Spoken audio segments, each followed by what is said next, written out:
your chairmanship. In preparation for leading this debate, I have met with experts and researchers. I've also spoken to Alex, the organiser of today's petition. Can I thank everyone who took the time to speak with me, and to thank the diligent staff of the Petitions Committee for their support in organising these meetings. Can I also thank the 114,704,000 signatories who have signed this petition and brought this critical issue to the attention of this House. I know that the government has already commissioned the urgent review into foreign financial interference in the UK politics, led by Philip Rycroft. This is extremely welcome, and I implore the government for doing this. I want to make a clear distinction here. Financial interference is just one way in which the Kremlin meddles in our democracy. There are other ways as well. The petition calls for a public inquiry into all Russian interference in our politics. That inquiry should be broad, covering all aspects of Russian interference. I know the Minister will want to address this in his response. From my discussion with Alex, I also know that the petition was inspired by events including the conviction of Reform's former leader in Wales, Nathan Gill. Concerns about Russia's interference in the 2016 Brexit referendum and Boris Johnson's close personal relationship with Evgeny Lebedev, the son of a former KGB officer, a man who Boris Johnson elevated to the other place. I strongly believe in looking for solutions on looking forward, not back. But it is clear to me that the petitioners are deeply concerned by past events. With that in mind, I will start by talking about some of these events and outline how we've reached this point to explain why the petitioners are so deeply concerned. We then need to talk about the state of play as it is today. Where are our weaknesses? Where are our vulnerabilities to Russian interference? How is the Russian state already meddling in our democracy? And finally, we need to talk about solutions. What can the government do to mend and protect trust in British politics? So first of all, I will start with Nathan Gill. That this petition received so many signatures from Welsh constituencies should tell us that the crimes of Reform's former leader in Wales were a major cause for concern for all petitioners. Nathan Gill is currently serving a 10.5-year sentence for taking, at very least, £40,000 in Russian bribes. £40,000 is a huge amount of money, but I ask honourable members, is £40,000 enough to betray your country? I would suggest not. Perhaps Mr Gill's political leanings were already closer to the Kremlin's than the rest of us. For the sum of £40,000, Nathan Gill gave TV interviews in favour of an ally of Vladimir Putin and made speeches in the European Parliament. Spouting pro-Russian talking points is not new for Reform politicians. Nathan Gill's boss, the member for Clacton, blamed the EU and NATO for Russia's illegal invasion of Ukraine and said the West had provoked the invasion and described Putin as the world leader he most admired. It seems Reform politicians are comfortable doing the Kremlin's dirty work for them, regardless of whether they get paid for the privilege or not. Maybe Russia should have asked Mr Gill to betray his country for free. They may as well have saved £40,000. The problem spreads further and higher than Reform, however. The former Prime Minister Boris Johnson has serious questions to answer about his relationship with Lord Lebedev. Lord Lebedev's father was a KGB officer. There is, as they say, no such thing as a former KGB officer. In April 2018, when he was Foreign Secretary, Boris Johnson visited Alexander Lebedev's Italian villa, a location allegedly being investigated for use in spying. He did so without his officials and travelled to Lebedev's villa directly from a NATO summit. We were told by the former Prime Minister that no government business was discussed. We only have his word for that. I will let honourable members make up their own minds about how much we trust should be placed in the former Prime Minister's words. In 2021, Italy's Foreign Intelligence Agency wrote to the Italian Prime Minister to report that Lord Lebedev's father, and I quote, enjoyed the favour and friendship of Vladimir Putin and continued to attend KGB meetings in Moscow. And the House of Lords Appointment Commission raised concerns about significant potential risks from Lord Lebedev's familial links.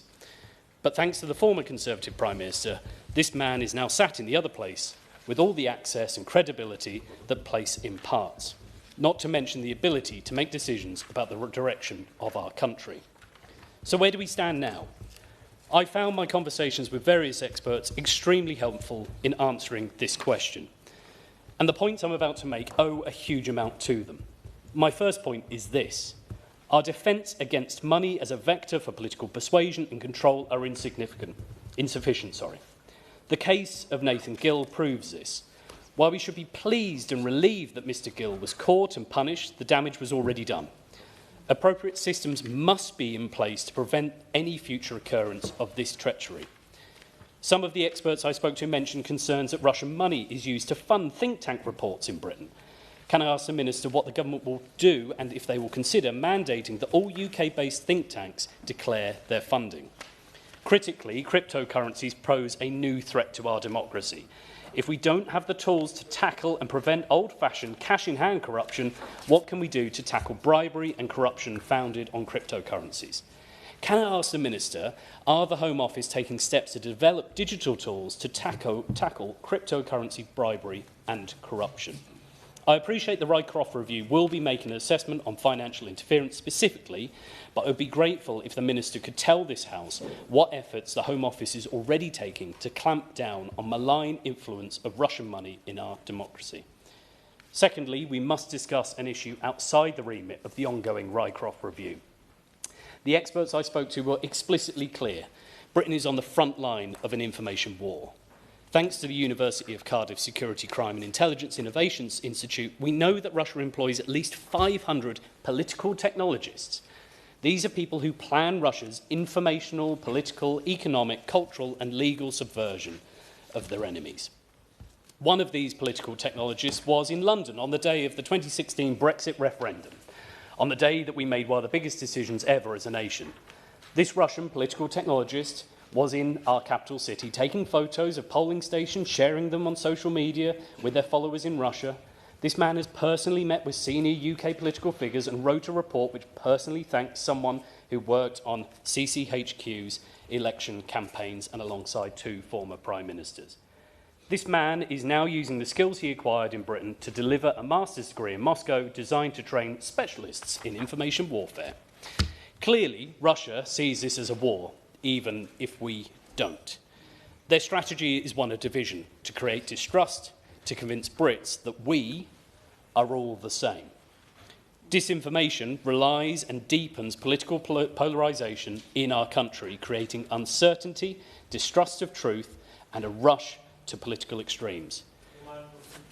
Yes. I thank honourable friends for giving way. In last year's election in Moldova, undercover reporters exposed a network of people who were being paid by Russia to produce disinformation content on social media platforms, including TikTok and Facebook. Does he agree with me that we are naive to assume that such things are not happening here in this country too? Honourable friend hits a nail on the head, and why the experts I spoke to actually worked on that campaign over there to make sure that they were closing the loopholes to protect Moldovan democracy, and we are no different from anybody else. He is completely right on that. As I say, disinformation relies and deepens political polarisation in our country, creating uncertainty, distrust of truth and a rush to extremes. The Integrity Initiative's Guide to Countering Russian Disinformation says, when people start to say, you don't know what to believe, or they're all bad as each other, the disinformers are winning. Information warfare with the Russian state is not new. So much of what we're discussing today could be straight out of the Cold War. But the truth is, thanks to social media, it's now easier than ever for Russia to disseminate disinformation. As one expert put to me, the UK currently has an analogue response in a digital age. To put it another way, the Russian state has brought an ICBM to a knife fight. The expert also pointed out that the media literacy in our country is poor. We are not equipped to spot disinformation, and so people fall prey to lies. This affects everyone. No one is immune to disinformation, and people who think they are immune are the people most at risk. And thirdly, our own authorities are unarmed. The Electoral Commission is toothless and not fit for purpose, in my opinion, unable to tackle this existential threat, stripped of all the powers it is needed to tackle political interference. The Home Office, Foreign Office and intelligence agencies are also siloed. Our civil servants change jobs too frequently and don't have the experience or expertise necessary to deal with this threat. So what can we do to protect our democracy? First, we need to get real. We might not feel like we're on the front line, but we are. Russia knows it, and we need to recognise it now. Second, we need every single agency responsible for identifying, tracking and defending against disinformation doing so. The Swedish have their psychological defence agency. It coordinates the defence, provides agencies, local government companies and organisations with the support and education in countering disinformation. The French have Vigium, which detects information from hostile foreign actors and works to identify bot farms. Third, we need substantial investment in critical thinking and education and a focus on training future generations to critically analyse sources. This threat will be with us for many years to come, and we must ensure future generations have those tools they need. Much of the framework is already in place within the current curriculum, but we need to go further. Scrutiny of the provenance and validity of sources should be an absolute priority in the curriculum. Maths already does it. So can I ask the Minister, will the Department work with colleagues in the Department for Education to improve media literacy? To briefly conclude, I cannot impress strongly enough on honourable members just how urgent the situation is. We must act swiftly and decisively to secure our nation from Russian interference. The question is that this House has considered e-petition 744215 relating to Russian influence on UK politics and democracy. I'm going to call Ben Lake and then I'm going to call Nushabar Khan.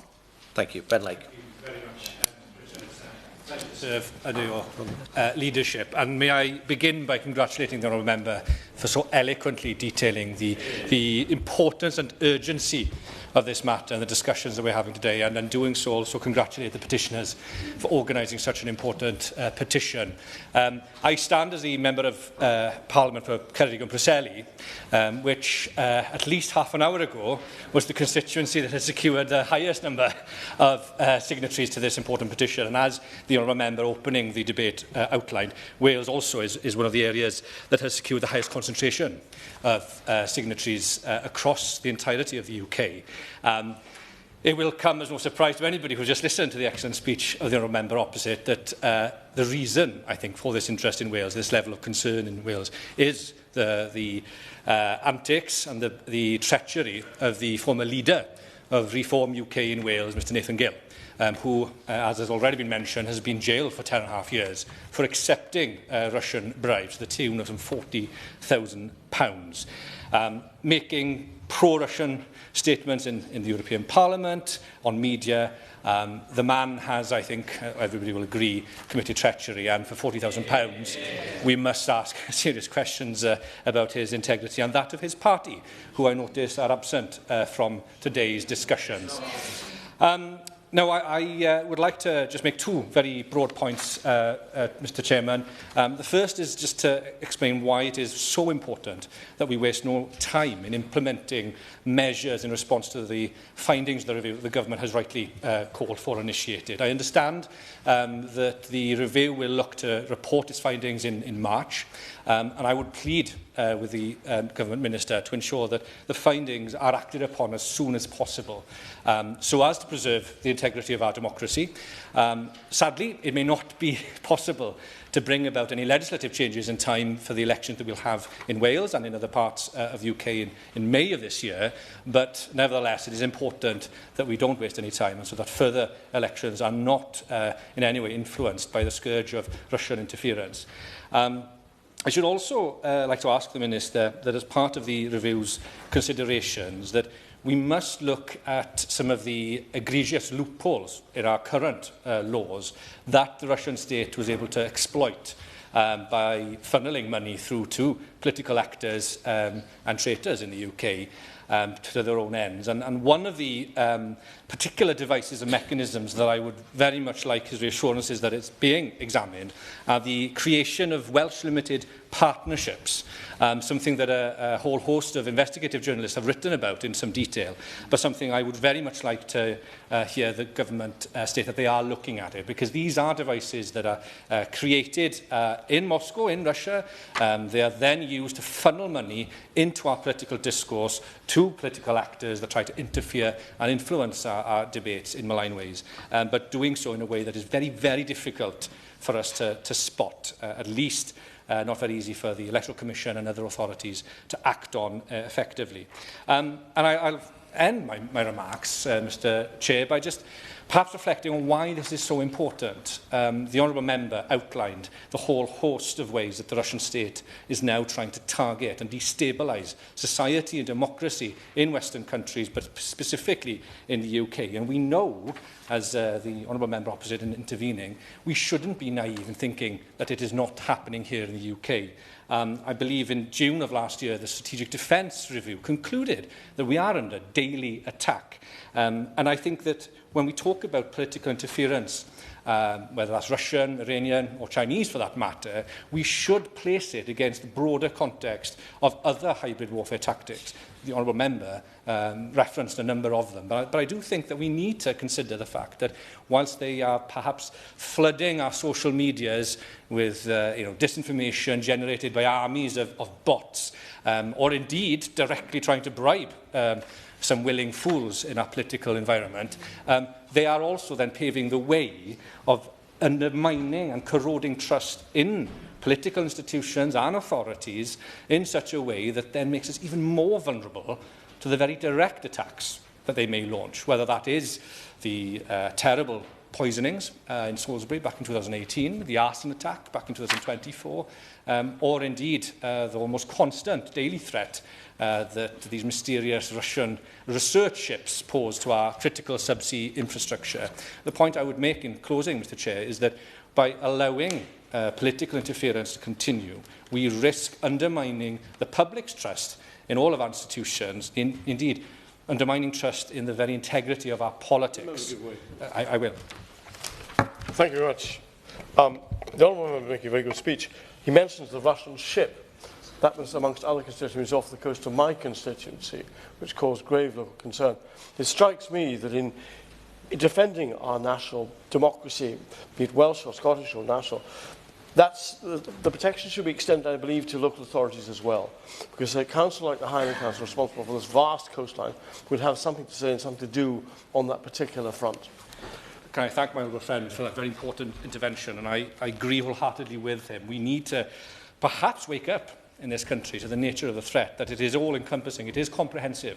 And so every single tier of government, every tier of society needs to be engaged, and perhaps a national conversation, actually, about the seriousness of the threat should be initiated. And I think the government's, the findings of the government's review perhaps is a good opportunity upon which we can trigger that national conversation. But I'll end, Mr. Chair, by just saying that we cannot waste any time, once the review has issued its findings, to bring forward, whether they are legislative or indeed budgetary measures that need to be undertaken to protect the integrity of our democracy and to tackle the scourge of Russian interference in our politics. Slight change in the speakers, actually, and to help members prepare, I'm going to call Joe Powell, Dr. Ellie Chowns, and then Phil Brickle. Joe Powell. Thank you, Chair. And as the first two speakers have alluded to, there are many directions we could take this debate, be it money in politics, disinformation. Even in my community, a Russian school accused of teaching paramilitary techniques to children. But I want to focus today on what I believe is a case study that can help inform the rest of the debate and the government's response. And that is my former constituent, Roman Abramovich, who still owns frozen property in Kensington and Bayswater. Honourable friend, give way. Sure. I thank my honourable friend for giving way. I wanted to raise the case from Hastings, where £150,000 of levelling up money was given to Lyubnov Chanukin, the biggest Conservative female donor, and she is married to a former finance minister in Putin's Russia. She took the levelling up money. The building, Owens, in the town centre, closed after a matter of weeks, was boarded up, the staff weren't paid. I asked for that money back last April. I'm still waiting to hear from him. Does he agree with me the Conservative front bench should respond to that when they respond? Thank my honourable friend for that intervention and for providing another rich example of the level of infiltration and influence that malign actors have had, including capturing government contracts and not delivering on their intention. And I'm sure the front benches will have heard her plea for clarity. As people know with Roman Abramovich, he was sanctioned in March 2022 and had his assets frozen. And of course, I'm pleased that this government has extended those sanctions, 900 new sanctions against individuals, entities and ships under the Russian sanctions regime. In May 2022, Abramovich sold Chelsea FC under an explicit agreement that the sale proceeds would be used on humanitarian need for Ukraine. It is shameful that now, 4 years later, that money has still not been released. I welcome the Prime Minister's leadership in issuing a licence in December to release the money with 90 days and a commitment to legal action if necessary. This is a case not only of profound national and international importance, but it's also a test of whether our sanctions have the bite that they should. And I know the Minister has worked closely on this issue, and I would be keen to hear what plans there are in place for March 17th. If the money has not been released, what happens next in terms of potential legal action? And I obviously hope all options will be kept on the table. Of course, the influence of Abramovich in public life in Britain extends beyond the Chelsea FC money. He's accused by the BBC of avoiding up to £1 billion in tax after a botched attempt to avoid tax on hedge fund investments via shell companies in the British Overseas Territory, the British Virgin Islands. He deployed some of the best lawyers in the land to attack the journalist Catherine Belton's book, Putin's People, specifically to try and distance his relationship with Vladimir Putin. An egregious example of a slap, a practice that I hope will be outlawed in this Parliament. And he is, of course, fighting a legal case in Jersey, a British Crown dependency, where his legal team includes the Conservative Shadow Attorney General, Lord Wolfson. Now, I find it astonishing, having raised this issue many times in the House in recent weeks, the inconsistencies and double standards in the defence of Lord Wolfson. On the one hand, Conservative ministers have attacked the Prime Minister and the Attorney General for their former clients, including at Prime Minister's questions last week. And yet when people raise the Lord Wolfson's case, including at Solicitor General's questions last week, they claim disgrace. And yet there is a critical difference. Those clients represented by the Prime Minister and the Attorney General were not taken on when they were serving in this Parliament. And I agree that everyone, even sanctioned Russian oligarchs, are entitled to legal representation. But, Chair, it is surely a massive conflict of interest for a sitting peer, the top legal advisor to the Conservative Party, to think it is compatible to do both of these jobs at the same time. And Sir Bill Browder himself has said, this is the man who spearheaded the global campaign for Magnitsky sanctions, named after his lawyer who was killed by Putin's henchmen. Bill Browder himself said, and I quote, "How can the Shadow Attorney General moonlight as the attorney for a Russian oligarch who is trying to wiggle out of a £2.5 billion deal to aid victims of the war in Ukraine that he made with the UK government? Back in the day, that was called a conflict of interest." Sir Bill is absolutely correct. Now, I know that the Conservative position is that Lord Wolfson has recused himself from advising the Leader of the Opposition and Shadow Ministers on Russia and Ukraine. But on the day the spokesperson made those comments to the lobby, not in the House, to the lobby, Lord Wolfson published a letter that made no mention of such recusal. Does that not strike you as strange? Could we hypothesise that on that day things were just being made up as they went along? A man of Lord Wolfson's experience surely knows that a formal recusal must be more detailed than a Conservative spokesperson lobby briefing. So I ask again, as I have in the House previously, does the recusal include efforts to tackle the Russian shadow fleet, including the action taken with allies recently? Does it include sanctions policy? Does it include sanctions enforcement? Does it include tax policy? Does it include NATO policy? Does it include policies on money in politics? Chair, the point is this. The Shadow Attorney General is representing someone with extremely close ties to Vladimir Putin at a time when Russia is attacking our country through hybrid warfare. And I do not think that an unspecified recusal, of which we have no detail, is anywhere near sufficient to satisfy this House. So I would urge Lord Wolfson to reflect and make a choice, given it appears the Leader of the Opposition has proved too weak to do so. He can either continue to be Shadow Attorney General or continue his representation of Abramovich. Doing both is simply indefensible.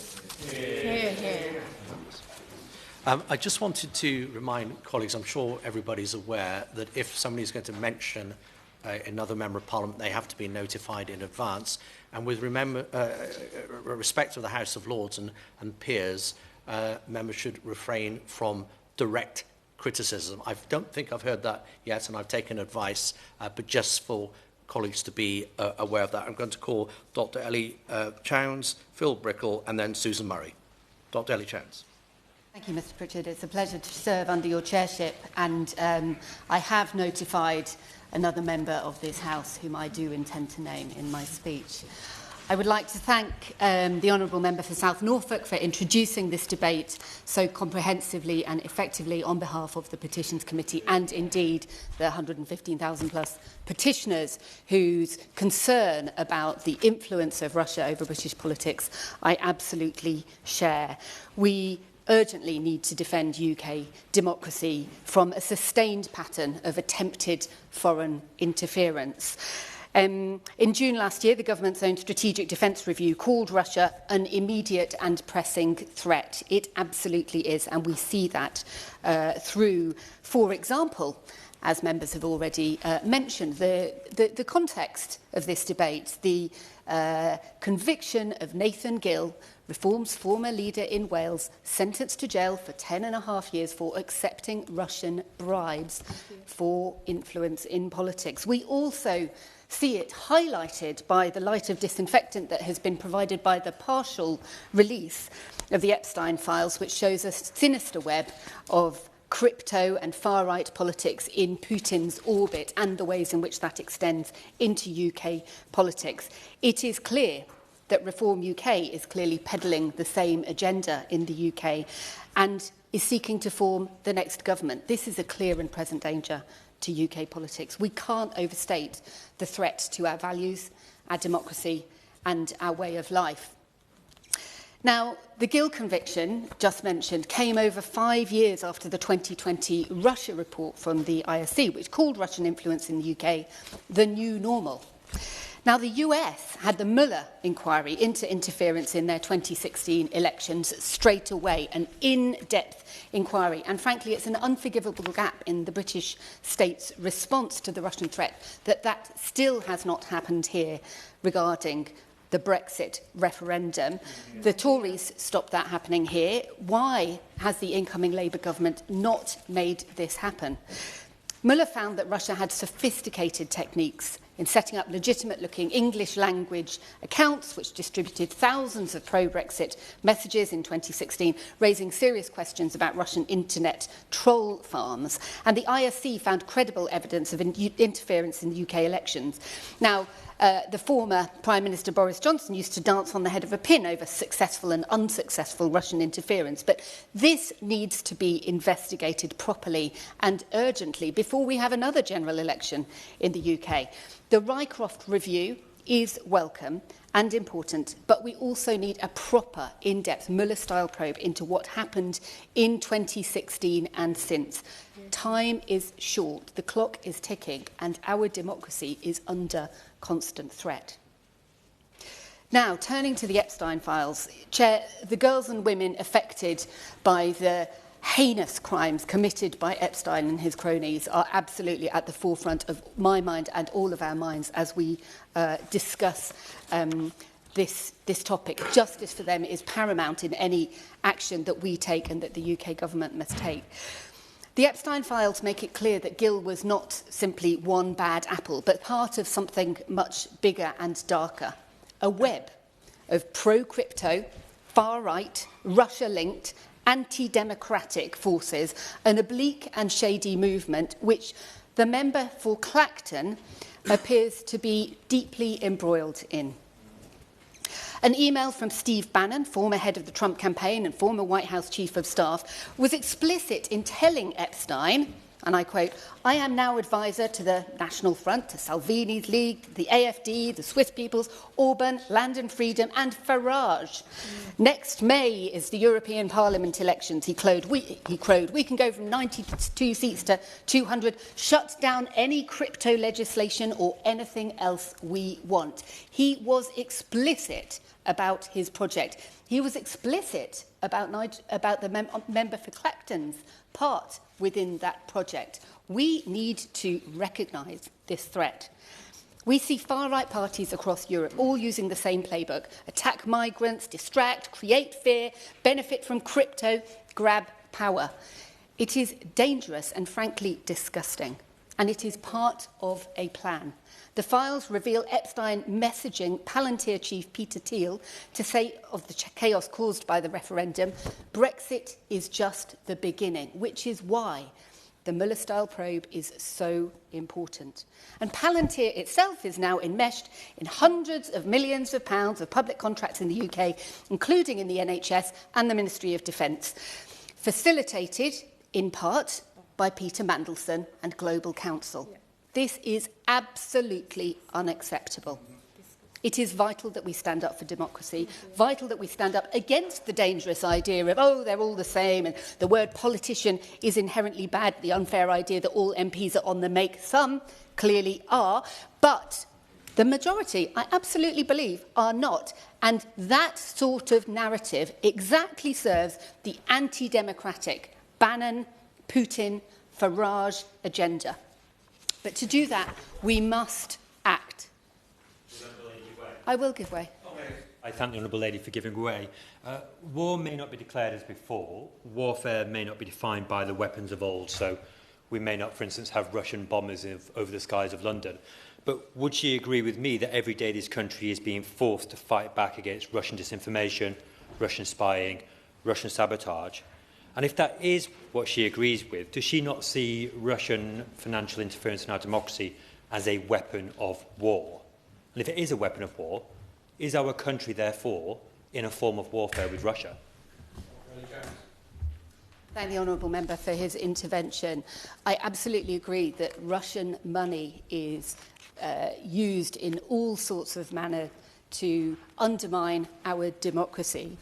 Rather than splitting hairs over the meaning of war, it is clear that we are in a fight for the life of our democracy, and that is why I'm so passionate about the need for us to work collectively, cross-party, to face this challenge and to resist that misinformation, disinformation, that misuse of money to poison our politics. So on to the actions that we need to take. And we have a crucial opportunity coming up because we are expecting publication of the Elections Bill. This House will have an opportunity to make law that could strengthen the powers that we have to counter these forces of dirty money, of misinformation and disinformation, the forces that undermine trust in our politics. And so I'd like to ask the Minister, will the forthcoming Elections Bill be used by the government as an opportunity to introduce the measures that are urgently needed to prevent Russian influence? Will he ensure that we ban all crypto donations to political individuals and parties? Will he introduce an urgent cap on political donations? It's frankly mind-blowing that we still don't have one. Will he introduce annual spending limits to stop massive spending around the edges of election times? Will he stop MPs having any second jobs? We have the grotesque spectacle of reform MPs, for example, raking in hundreds of thousands, fronting things like GB News, clearly peddling the kind of messages and propaganda that serves the interests of the crypto far-right Kremlin axis. Will he act on the recommendations of Gordon Brown, establishing a new anti-corruption commission with power to seize assets and the confirmation hearings for top jobs? Why have we had to wait so long for this? Will he ensure that there is meaningful enforcement for breaking rules? £20,000 fines are frankly a joke. We need much stronger financial and criminal penalties. We have structural weaknesses in election law, already referred to by the honourable member, including the vulnerability of the Electoral Commission to political attack. Will he re-establish the complete independence of the Electoral Commission and ensure that it has stronger powers? I will give way.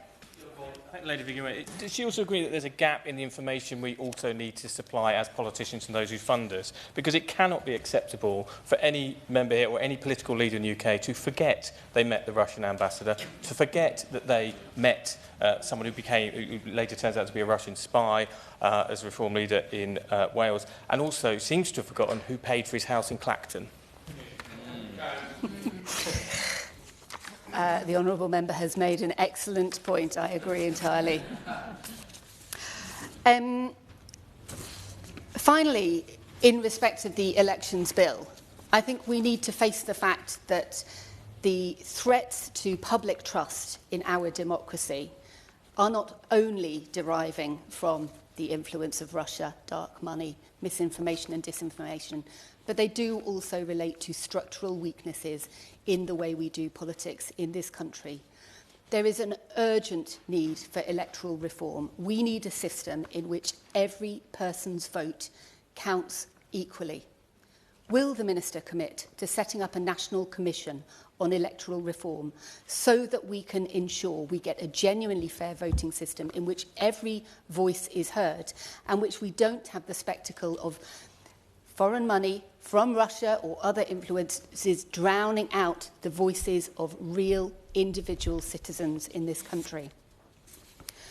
So to conclude, if we want future elections to be free and fair and to have proper democratic mechanisms for control of our own destiny as a country, we need to know what attacks were made in 2016. We need to understand the mechanisms that have been used to undermine our democracy so far so that we can protect ourselves from the disinformation campaign that continues and that endangers our democracy now. We need to put in place these steps urgently in the elections bill to rebuild trust in UK democracy and protect ourselves from foreign interference. Thank you. And then Alex Sobel, Phil Brickell. Thank you, Mr. Pritchard. It's a pleasure to serve your chairship. Let me first declare an interest as an officer of the Russia and Democracy, APPG, and as the chair of the APPG for Anti-Corruption and Responsible Tax. Now, let me say at the outset that the most important step at this juncture is to provide input into the ongoing Rycroft review into foreign interference in our democracy. I look forward myself to meeting with Philip Rycroft later this week, and if colleagues have yet to do so, I encourage them to submit their views to his team as soon as possible. Now, I'd like to make the case for a wide range of reforms we desperately need, whether it be to glaring weaknesses in our lobbying framework, the need to improve controls in this House or the other place, or further measures to work closely with the private sector. But as a considerable number of colleagues are keen to contribute, I'll restrict my remarks today to changes I'd like to see in the government's forthcoming elections bill. And that begins with the repeated red flags linking Reform UK or individuals closely associated with it to Russian money, Kremlin-aligned networks and their influence vehicle of choice, cryptocurrency. Now, vulnerability to foreign influence is a cross-party issue, but when it comes to the member for Clacton, who I have notified Mr Pritchard that I'm going to mention today, and the people he chooses to surround himself with, the pattern is hard to ignore. Reform UK presents itself as the party of ordinary people, the party of patriotism, the party that claims to be standing up for Britain. But the public deserves to know, where does Reform's money come from? Because again and again, the individuals bankrolling, advising or orbiting Reform appear to sit far too close for comfort to networks that raise serious national security concerns. Let's start with one of the most serious cases of all. The reason why I suspect 6 out of the top 10 constituencies by signatories to this petition are to be found in Wales. As the member for South Norfolk himself has mentioned, Nathan Gill, the former leader of Reform UK in Wales, sentenced to more than 10 years in prison for accepting money in exchange for making pro-Russian statements in the European Parliament. Now, having dedicated my life and my working life to tackling bribery and corruption in all its forms, the Gill conviction was a profound concern. Yes, justice was done, but that case should have prompted a moment of deep reflection for Reform UK. Instead, what we saw was an attempt by Reform to brush it off, to distance themselves from one bad apple. But the public are not fools. If Gill was one bad apple, let's take a look at the rest of the bushel while we're at it. Take Aaron Banks, whose Russia links are well documented, despite his attempts to silence journalists trying to report on his activities. Banks was allegedly offered financial incentives by Russian interests, including a stake in a gold mine, an offer he claims he refused. And the New York Times reported that after Banks met with President-elect Trump in Trump Tower in 2016, he returned to London and went straight to the Russian ambassador to discuss that visit. The point is not whether every allegation is proven beyond doubt. The point is that the same names, the same networks, and the same Kremlin proximity keeps reappearing around the same political project. And we cannot pretend that that is normal. Now, let me mention Chakrit Sukhumrit. Sound familiar? I can see some blank faces around the chamber here today. I'll use his old name, Christopher Harborne. Harborne donated £9 million to Reform UK, the largest single donation ever made to a British political party. He's lived in Thailand for more than 20 years. He's made his money from the cryptocurrency stablecoin Tether. The National Crime Agency has explicitly warned that Tether has been used for sanctions evasion and money laundering, including in relation to organised crime and Russia-linked networks. That's not to say that Harborne himself is complicit in any wrongdoing, but the fact is we now have a large political party, bankrolled by an overseas billionaire, whose wealth is tied to a crypto asset, and that our own law enforcement agencies have flagged as a tool used in Russian-linked illicit finance. Now, I used to work in anti-bribery and anti-corruption at 2 major UK banks. Let me summarise what I've just said in 6 short words. Red flag, red flag, red flag. And this brings me to Reform UK and cryptocurrency, because cryptocurrency is currently a permissible vehicle for political donations into UK politics. Now, the member for Clacton announced that his party will be taking crypto donations at the Bitcoin 2025 conference, a conference held not in Clacton or London or even in Manchester, but in Las Vegas. So we should ask ourselves, how many permissible donors were in the room at the time? I find it profoundly disturbing that the leader of a British political party is being funded, promoted and platformed with the same international ecosystem of crypto money and political influence operations that have repeatedly been linked to Kremlin-aligned interests. This is how foreign interference works in the modern era. It's not George Smiley and Carla battling it out in trench coats and newspapers with eye holes, but through money flows, opaque financing, crypto networks, conferences, and so-called influencers paid to shift political narratives. Now, let me speak about George Cottrell. Cottrell is a key reform fixer. He has acted as a fundraiser for UKIP, for the Brexit Party, and served as the member for Clacton's Chief of Staff, who described him, and I quote, as like a son. He served time in prison in the US after being accused of offering money laundering services on the dark web, and he ultimately pleaded guilty to wire fraud. His mother, Fiona Watson, donated £750,000 to Reform, making her at the time one of its biggest donors. And Cottrell has been linked to offshore crypto and gambling networks. He appears to be primarily based in Montenegro, where he's funded political campaigns and is being accused by local police of running illegal crypto ATMs. Offshore finance, crypto, money laundering risk and Russian proximity. To my mind, there is only one reason why anyone would court crypto-linked individuals' donations so aggressively, and that is if you have something to hide. Now, I've sought to paint a picture of the current funding landscape and the egregious means by which certain individuals have sought to circumvent electoral law in order to pump money into our democracy. Let me turn to the principal legislative vehicle which can address these risks, the government's forthcoming elections bill. First, I have to say I was disappointed that the government's election strategy contained no concrete proposals to ban crypto donations to political parties. The Electoral Commission has recently issued some belated guidance, but their hands remain tied without government action. Cryptocurrency donations should be banned completely into our politics. I'm no Luddite. I recognise there may be some value to crypto assets and they can provide that in certain circumstances, but they are inherently high risk. Neither the Electoral Commission nor political parties themselves are ever going to be able to keep up with that risk, in my opinion. Crypto is designed for anonymity, for speed, for cross-border movement and weak oversight. And Reform have chosen to host their cryptocurrency payment provider, not in the UK, but in Poland, away from the prying eyes of the Financial Conduct Authority. Dare I ask, Why? Against that backdrop, we know crypto is widely used for sanctions evasion, organised crime and illicit finance. As I've said, our own NTA is concerned about Tether's role in Russian-linked laundering, so we can't pretend that this is some sort of theoretical debate. Second, no one person should be able to bankroll a political movement overnight. Chris Harborne's £9 million donation is not democratic participation, it's political domination. And the terrifying reality is that under current rules, someone with that scale of wealth could repeatedly make such donations again and again until the regulated period is called for a general election.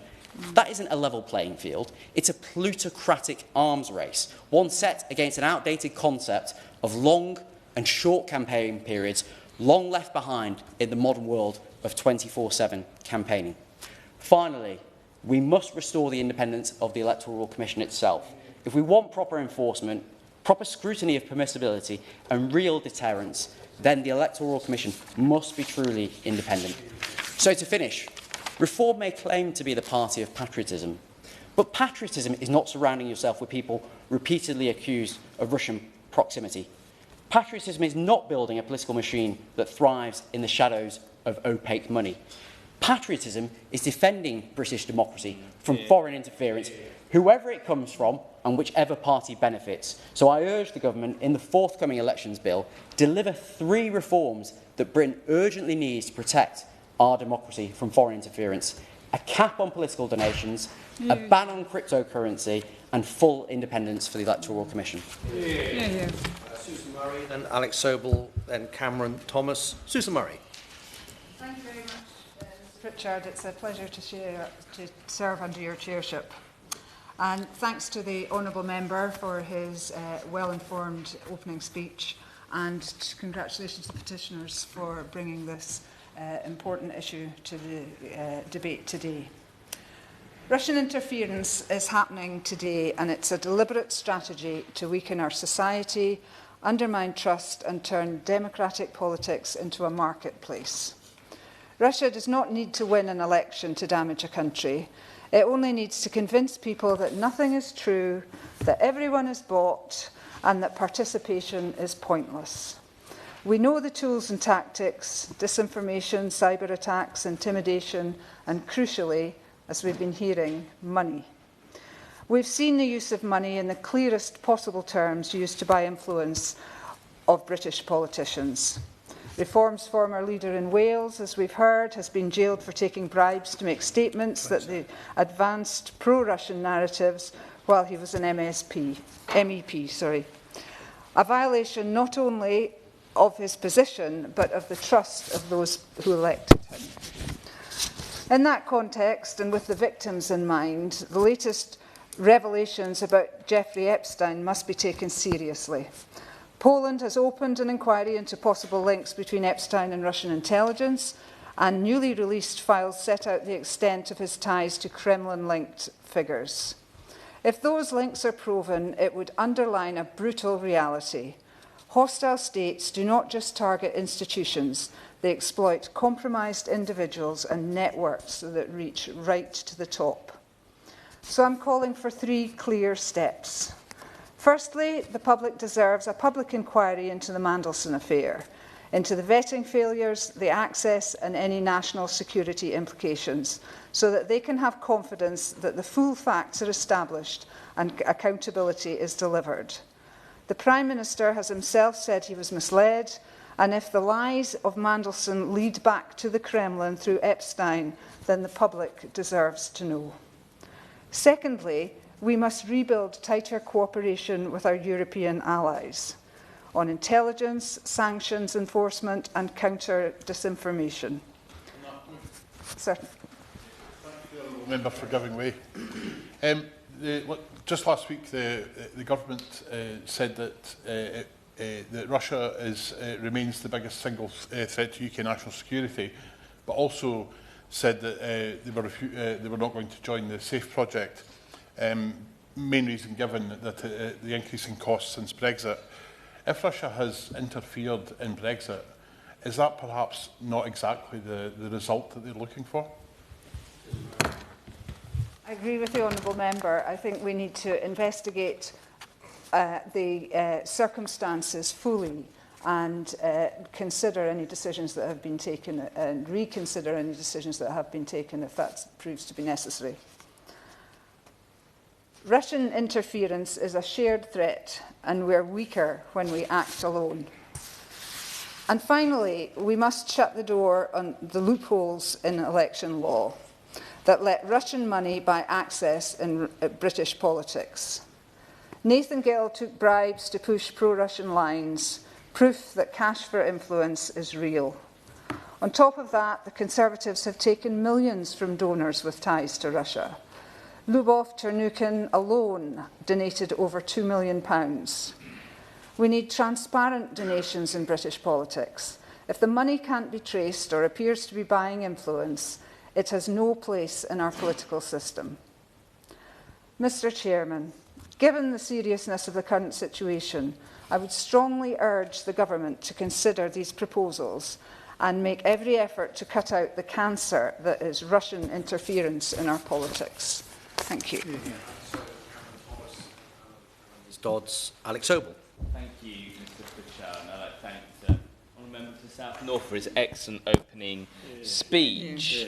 I agree with the petition statement, of which 168 of my Leeds Central and Headingley constituents signed. We are concerned about reported efforts from Russia to influence democracy in the US, UK, Europe and elsewhere. We believe we must establish the depth and breadth of possible Russian influence campaigns in the UK. However, I'd like to emphasise on this occurrence being exercised throughout the world and not just the West. Not only do I agree with this e-petition from my constituents' point of view, but also as the chair of the Fair Elections All-Party Parliamentary Group, the largest APPG in Parliament, and as chair of the Ukraine APPG. Russian influence and interference is the converging issue at play here between these groups. We must listen and learn from Ukraine as they're on the front lines defending Europe. We are in a hybrid war with Russia, and it's not a new phenomenon that they are trying to erode our democracy on home soil. I'll guide you through these historic influences on our politics and democracy, address what we already have on the table with the Rycroft Review, and conclude with what we must also place on the table, especially via our upcoming elections bill, in order to ensure we protect the freedom and fairness of our democracy forevermore. Russian influence, or should we say interference, in UK politics is here. Reforms Nathan Gill's guilty of 8 charges accepting bribes from the Kremlin. The Kremlin exploited legal loopholes to influence the Brexit vote. Ex-MI6 spy Chris Steele was revealed just last week here in Parliament. The Kremlin has for at least 15 years exploited loopholes in political finance rules, including through anonymous donations in Northern Ireland, Scottish and Welsh limited partnerships, unincorporated associations, crypto assets and para-political ecosystems, such as think tanks, opaque media organisations and political movements not formally classified as parties. Evidence of Russian electoral interference describes overwhelmingly clear as early as 2017 to 2019. And its utterly disruptive malign presence in British national life. If we don't resist, act and legislate now, how can we ever expect to be rid of Putin's influence and live in a legitimate democracy? Foreign influence is not a new challenge to democracy, especially during wartime, and we are, I'd like to emphasise, in an ongoing hybrid war with Russia. During the Second World War, the British Ministry of Information, in cooperation with the War Office and the Ministry of Home Security, issued a pamphlet of guidance on disinformation. They detail how foreign powers may seek to make use of civilian population in order to create confusion and panic. They spread false rumours and issue false instructions. In order to prevent this, do not believe rumours and do not spread them. Make quite sure that it is true order and not a faked order. This is disinformation. Disinformation is fake news. It's created and spread deliberately by someone who knows full well that it's false. Disinformation is vast.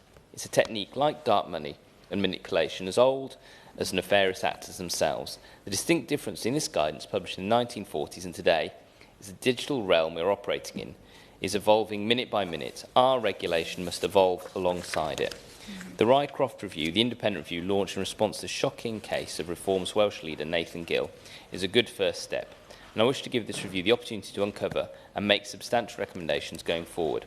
Former Permanent Secretary Philip Rycroft will assess finance and bribery rules and how to reduce risk of foreign interference and build on new rules set out in the election strategy to guard against foreign political interference. I welcome Mr Rycroft's report, which will be sent to the House Secretary and Security Minister at the end of March, which will focus on the effectiveness of the UK's political finance laws as well as safeguards in place to protect our democracy from illicit money from abroad, including cryptocurrencies. I look forward to hearing about how it will examine the rules governing the constitution and regulation of political parties and electoral commission's enforcement powers, as well as explore the role of the current checks and balancing system. That being said, to keep up with the technological developments which enable Russian influence in UK politics, we need a multitude of regulation recommendations to ensure the Kremlin keeps out of Westminster. The Elections Bill is a vehicle for this. As Chair of the Fair Election APG and Ukraine APG, I look forward to seeing this firm regulatory action being taken. Firstly, in terms of dark money, we must stop corrupt foreign state-sponsored money entering our political system. One way to do this, better strict this, would be to outlaw both crypto-donations and donations from unincorporated entities. Furthermore, a ban of all overseas donations. All known remaining loopholes in our political funding architecture must be closed. Northern Ireland anonymous donations, Scottish limited partnerships, Welsh limited partnerships, etc. This must be tackled through new laws or legislative instruments. Secondly, in terms of disinformation, we need to rapidly improve our Transparency UK in order to make a free and fair digital environment for elections. Without transparency, we get populist information dynamics. This means elections with information disorder, trust erosion as political terrain, and narrative amplification over institutional debate. Simplified, reductionist, emotionally resonant narrative is how the predator of big tech preys on the electorate. We must learn from international leaders, such as Estonia, who has a whole-of-government electoral threat monitoring real-time coordination between security agencies and electoral authorities and public transparency during interference incidents. We can learn from France, with their election period intervention, legal powers to act rapidly against coordinated foreign disinformation during elections, combined with rapid attribution and public exposure. Overall, foreign disinformation thrives where public trust is weakest. A voting system that leaves millions without meaningful representation actively undermines that trust. There is more to do to ensure our elections are free and fair. These three pillars, eradicating dark money, disinformation and misinformation, and overall electoral reform are the pillars of our Fair Elections APPG. If we work together, we can have a free and fair and democratic future. Thank you. Thomas. Thank you, Mr. Bishop. It's an honour to serve under your chairship, and I do hope that the member for Clacton enjoyed the email I sent him this afternoon.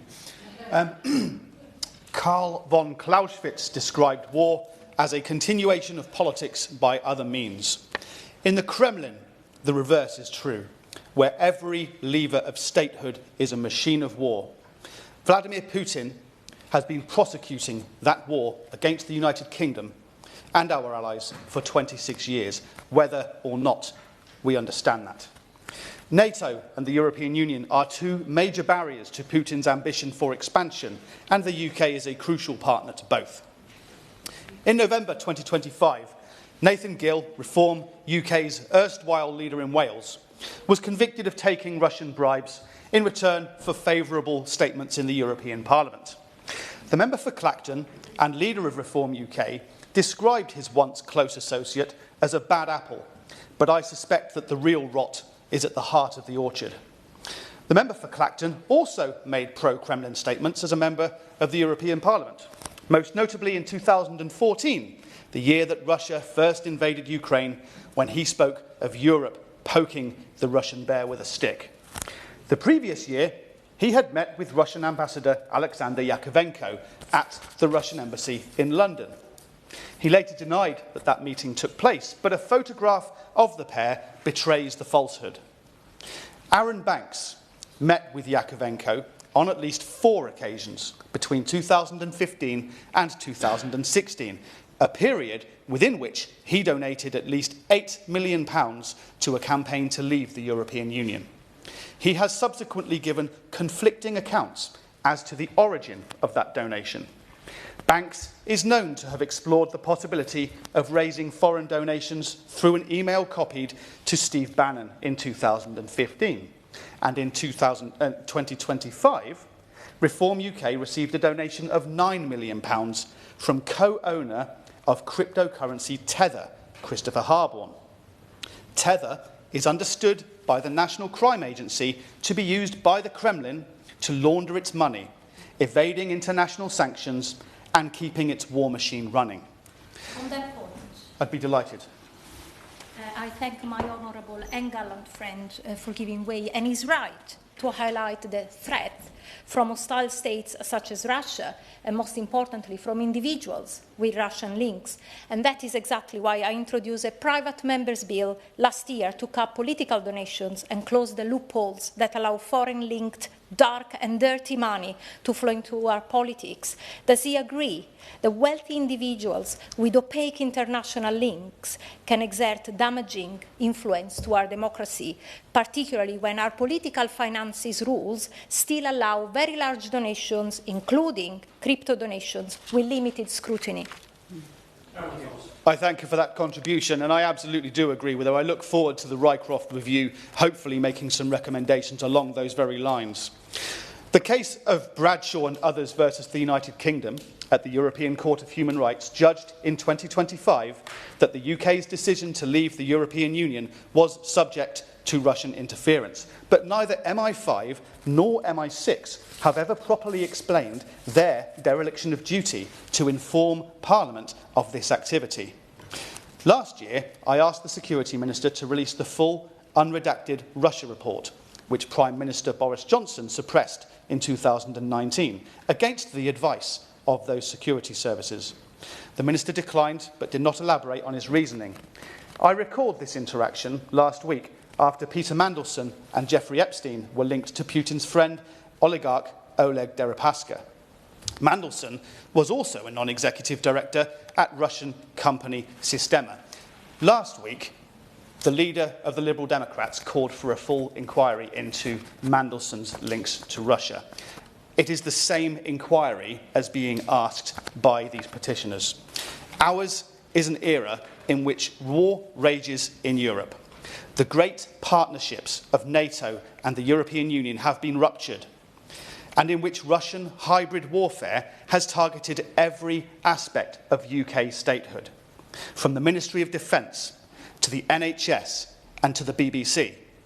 Disinformation is and has for years been interwoven with news to undermine public trust in UK politics.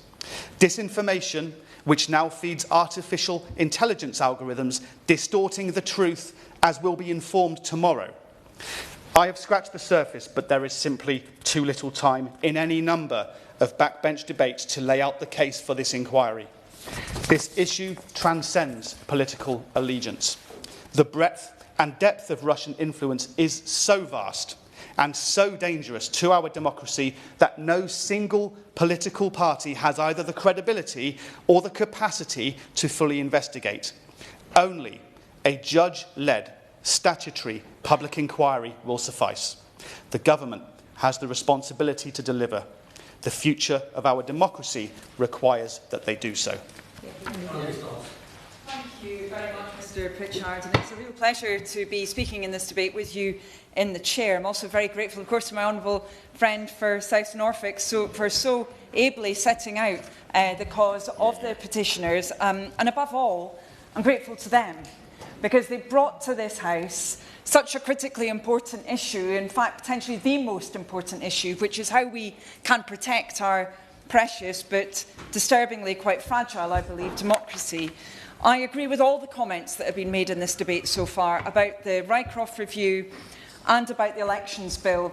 And I think we have to recognise we're in a different set of circumstances today to those we were in, say, 10 years ago.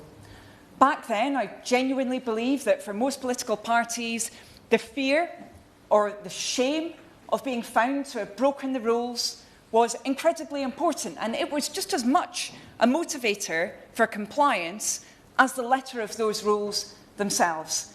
But sadly, with some parts of politics, particularly those that have been associated with Kremlin-based interests, shame is no longer a motivator. We're in a post-shame set of circumstances, and that means that we need to see stronger rules. And I agree with my honourable friend. I think the time has come for a cap on donations, as well as for the many other proposals that he and others set out.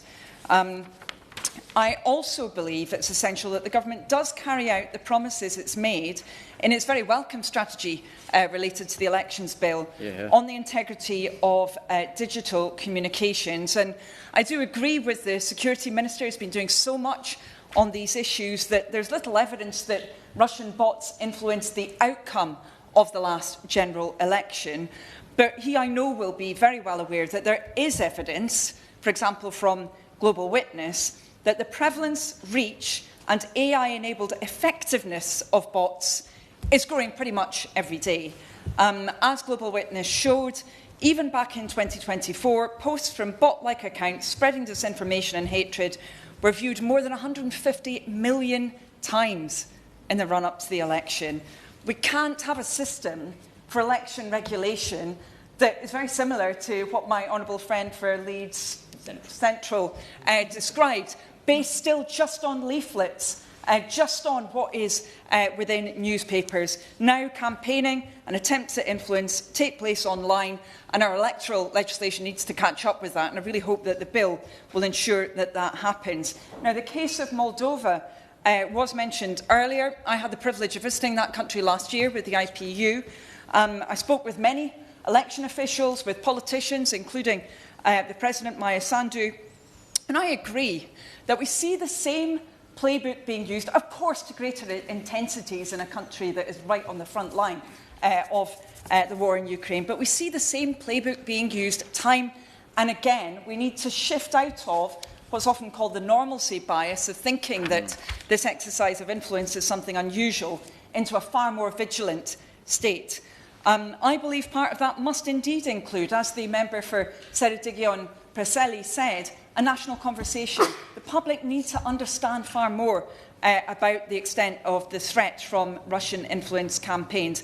And I think there is an analogy here, actually, and this was discussed a bit in relation to the bill. There's an analogy here with the threat from Russian-enabled cyber attacks. I still hear sometimes individuals speaking about cyber attacks as if they're somehow a one-off.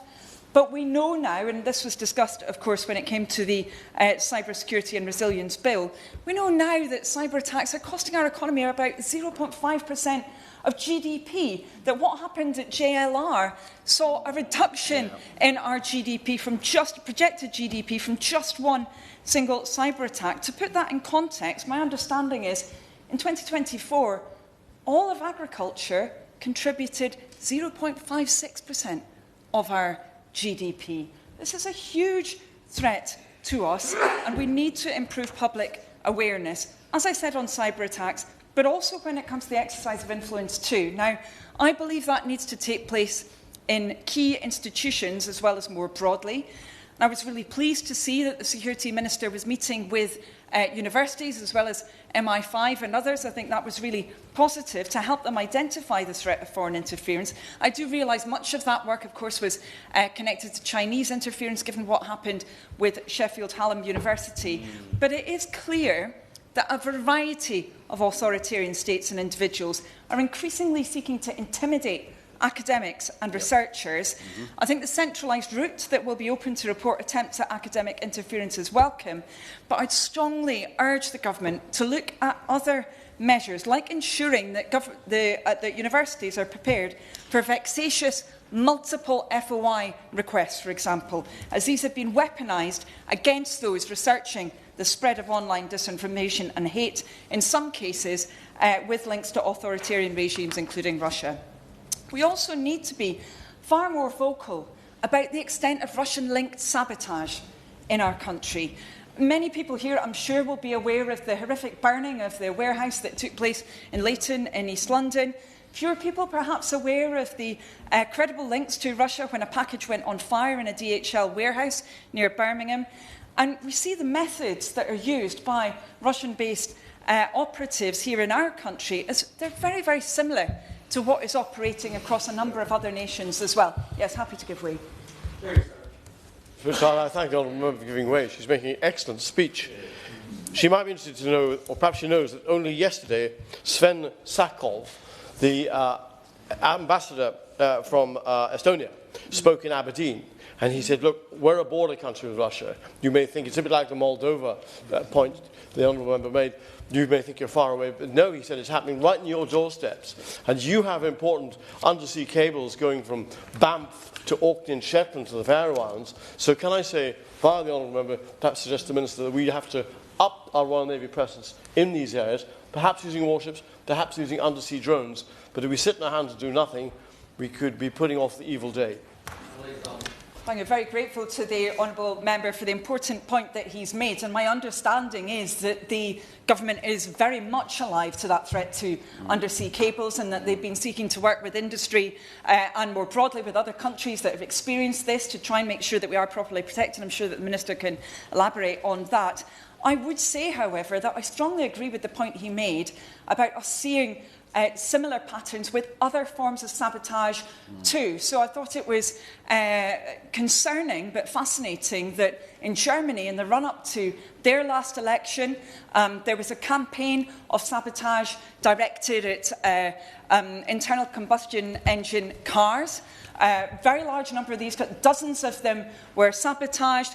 Attempts made to link that to the German Green Party and to claim that they were somehow responsible for this action. There was also widespread disinformation with fake videos of problems with ballots being disseminated. And actually officials in Germany have pointed out that there's very credible evidence that this was part of a Russian campaign to undermine trust in the elections, obviously to undermine trust, particularly in one political party, but the impact is much broader, as many members have said already in this debate. We really need to ensure that those individuals who are vulnerable to exploitation carrying out some of these kinds of sabotage understand what they're getting into. GlobSec, the security think tank, has set out the pattern of involvement. There's often many, many links to that chain. Individuals may have been involved in petty crime, for example. They get pulled into this with the offer, often of cryptocurrency or simply of money. They need to understand that what they are engaged in is treason. It carries a heavy sentence, rightly so. And of course, it can also be extremely dangerous as well, as we saw, in fact, in East London with those individuals who were so concerned for their lives, given the fire right next to their apartment block. We need to make sure that the public are much more aware of these so-called cognitive operations, which are focused on undermining citizens' trust in democracy and in key institutions. And my final point on that would be, when it comes to social media literacy, which I think is a critical element of this, I was very pleased that the Secretary of State for Education has said that is going to be a part of the new curriculum following the review. But I would underline again, I think it's incredibly important that teachers are properly empowered and will be protected when they are ensuring that our young people are indeed ready to be literate when it comes to social media. Dame Sarah Khan, in her reviews of extremism, I'm afraid has detailed that often teachers have not been supported when they're trying to engage in conversations about extremism. Well, when it comes to disinformation, we cannot fall into the same trap. So once again, Mr Pritchard, it's a great pleasure to be part of this debate, and another thank you to the petitioners for bringing this important discussion here. Thank you. Thank you, Mr Pritchard. It's a pleasure to serve with your chairmanship, and I want to thank my honourable friend for the elegant way he presented his speech and for the thoughtful and excellent contributions from across both sides of this chamber. As has been elaborated on, confidence in our democracies and our elected officials stands somewhat at a juncture, the result of an ever-increasing deficit in confidence in politics and our politicians, which runs as far back as the financial crisis and has accelerated since with some of the events that colleagues have mentioned. And we know that democracy depends on participation, engagement and trust. And when that is undermined and attacked, democracy itself is weakened. The people of Ukraine know the brutality of the Russian regime and Russian warfare, but so too, as was mentioned earlier, do the people of this country, what with the Salisbury poisonings and, of course, Alexander Litvinenko, who was obviously assassinated on British soil. But as the Intelligence and Security Committee has made clear, Russian interference does not just involve tanks and poisonous chemicals. Instead, it operates seditiously through money, misinformation, cyber activity and influence. We know that Russia has developed a long-term strategy to interfere in Western democracies, including our own. And whilst the goal is not necessarily to support one political party over the rest, their goal is most definitely to create division, sow distrust and cause harm to our economy, our society and to our national security. Now, of course, I say the goal is not necessarily to support one political party over another. However, there's been much expanded on in this debate so far. When it comes to the case of Nathan Gill, the former Welsh leader of Reform UK, one might be mistaken for thinking that this actually might be the case. And as has been said, by looking at the number of Welsh constituents that have signed this petition, including my own constituency of Cardiff West, which when I last checked was fourth highest on the league table, it is evident that the disgust felt by the people of Wales at Nathan Gill's treachery has struck a chord. Let's just remind ourselves very quickly of the crimes he committed. He committed 8 counts of bribery, taking bribes from pro-Russian actors, and is now serving 10.5 years in prison for his treachery. Specifically, while serving as an MEP for the people of Wales, he accepted at least, as my honourable friend said, £40,000 in payments. He made speeches in the European Parliament, scripted by the Kremlin, doing their bidding. And shockingly, he was also trying to recruit his mates, his friends, his colleagues in the European Parliament to do the same to keep the rubles flowing. Now, at first, some of Reform UK's leadership claimed they didn't know who this person was. Then, the member for Clacton, whom I have notified, said he was just, quote, a bad apple. But whilst their attempts to whitewash history, Gill from their history, has clearly failed and must fail, it is clear the only way a political party such as Reform UK can be straight with the British public about the extent of Russia's links is for them to do 2 things. Number 1, launch a full independent investigation into all of their links to Russia. And number 2, commit to fully cooperating with Philip Rycroft's review and to accept every recommendation Rycroft makes. Of course, they're not here, as has been said, in order to answer that point. And to date, they failed to do so, which is surprising, not so surprising, and yet shocking. And just today, Madam Chair, Politico had an article by the excellent Esther Webber entitled, quote, Nigel Farage tries to fix his Russia problem. And boy, does he know he's got one. Because a More in Common poll last year showed that despite the fact that every voter group overwhelmingly backs Ukraine over Russia, just 26% of Brits thinks that he does. And actually 21% of them think that the member for Clacton sympathises more with Russia. That's astonishing and incredibly dangerous for our democracy. But I know that my constituents in Cardiff West and the Welsh public won't be fooled by any such attempt at a makeover, given the overwhelming stench that pervades from them. The only way that we can seriously fix that stench that surrounds Russian interference and their conspiracy is to do what I've already outlined. And I will now turn to the Elections Bill, Madam Chair, which, for these reasons and for the other excellent reasons expanded on by colleagues today, is why this bill is such an important moment in our attempts, a critical moment, to curb the extent of Russian interference and other interference in our elections. Will my honourable friend give way? I will. I thank my honourable friend for giving way. He's making a really eloquent point here about how Reform's Nathan Gill, jailed for 10 years, is clearly somebody who is pushing out Putin propaganda in return for funding, and that Reform has the most worrying of relationships with Russia. But is it also the case that with Reform, they ultimately will do whatever their paymasters want? So if we think, for instance, about the fact that last year 50% of their income came from fossil fuel firms or from climate change deniers, and no wonder they're in favour of net zero.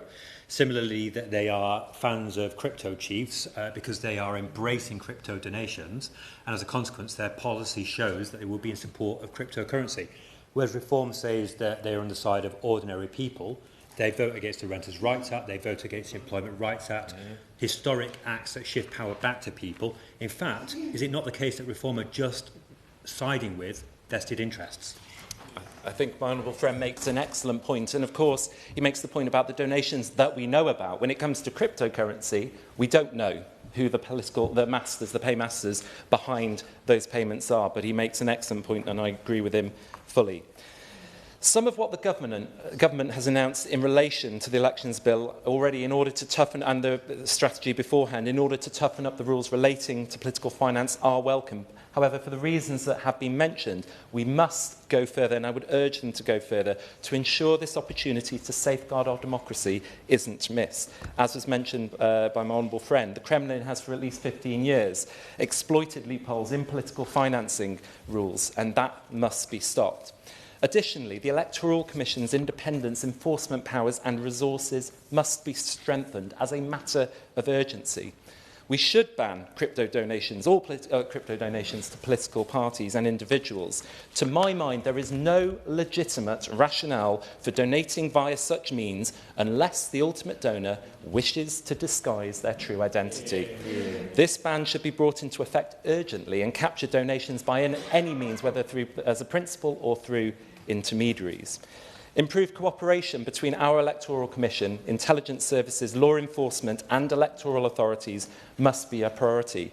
And I'd suggest to my honourable friend the Minister that the new National Police Service, part of recently announced reforms to policing, might be a suitable vehicle to consider establishing dedicated police capability for electoral crime. And critically, we must urgently deal with disinformation and online operations, treating them as the core national security threat that they are. Currently, the Electoral Commission, Ofcom, the police, all of these authorities need more resources and are underpowered to deal with the threat of personalised algorithmic feeds and AI-enabled manipulation that feeds misinformation about our elections. And to just depart, not specifically about Russia, Madam Chair, but recently when Iran was attacked by Israel and America in those targeted strikes in last year, it was reported that 20,000 bots were taken out in Scotland, 20,000 bots taken out in Scotland, which were advocating for Scottish independence as a result of those strikes. Now, if that is what Iran could be doing in one instance there, imagine what North Korea, Russia, China are also doing, and this is why we have to take these threats seriously. And as the Honourable Member for Ceredigion-Preseli mentioned earlier, the important May elections will be a real test for what we need to do in order to respond to such foreign narrative-shaping operations. So finally, I would ask the Minister to urgently consider these measures and take this back to the various departments in order to ensure we get a robust elections bill that is ready for 2026 and for everything that comes, given the way technology is fast changing. But could I finally ask him to sort of join me in recommitting ourselves as part of this strategy to the NATO alliance as a bulwark against Russian aggression, something unserious politicians, like I'm afraid the leader of the Green Party, seems to doubt, thereby doing Russia's work for them. Alliances, the right tools, resources, an elections bill that will absolutely seek to support our democracy and not undermine it are critical tools we need in order to curb Russian interference. Thank you very much indeed, Ms Butler. It's a pleasure to serve with you as Chair. I'd like to start by thanking all of those who signed this petition, and it does speak to a growing awareness and concern about the extent of Russian interference in our democracy. And of course, I note the particularly high number of signatories from Wales, doubtless in disgust at the treachery of Nathan Gill, the former leader of Reform in Wales, sentenced recently for accepting Russian bribes to speak up on behalf of Russia.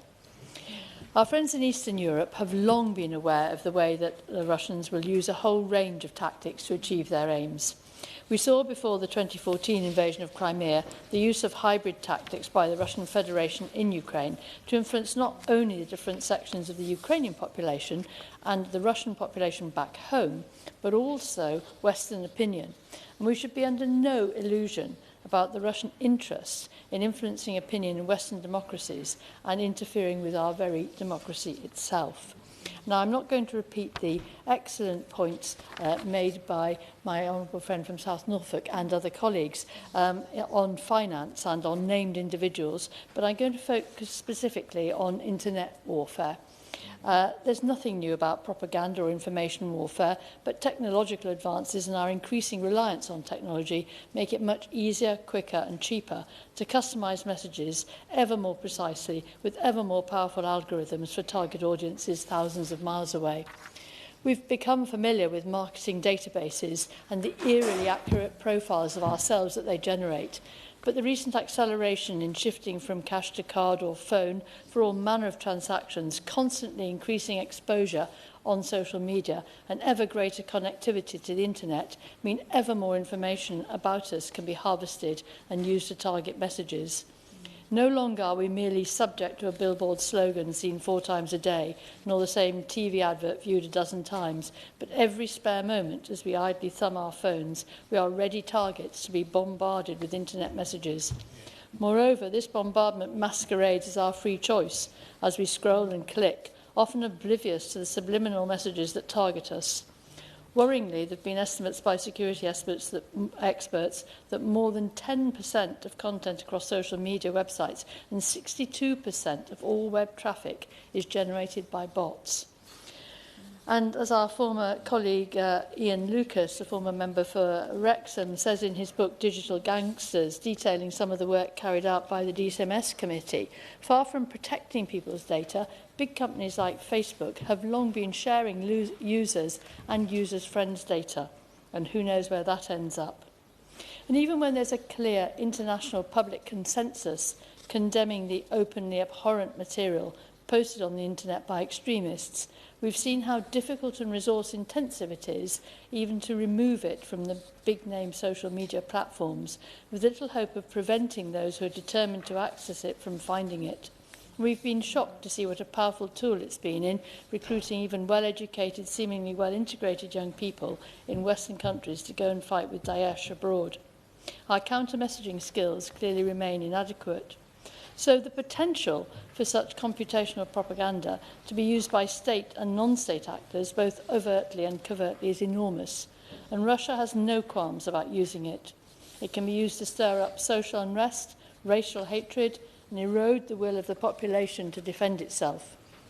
But our vulnerability is all the greater because we seem reluctant to recognise or to discuss the potential for manipulating our own populations. This is a challenge to our security, stability and prosperity. We in mature democracies are vulnerable because of the very values that we hold. We value freedom of speech and freedom of belief. Censorship to us is unthinkable. We would not wish to challenge people's right to access information from the sources of their choice.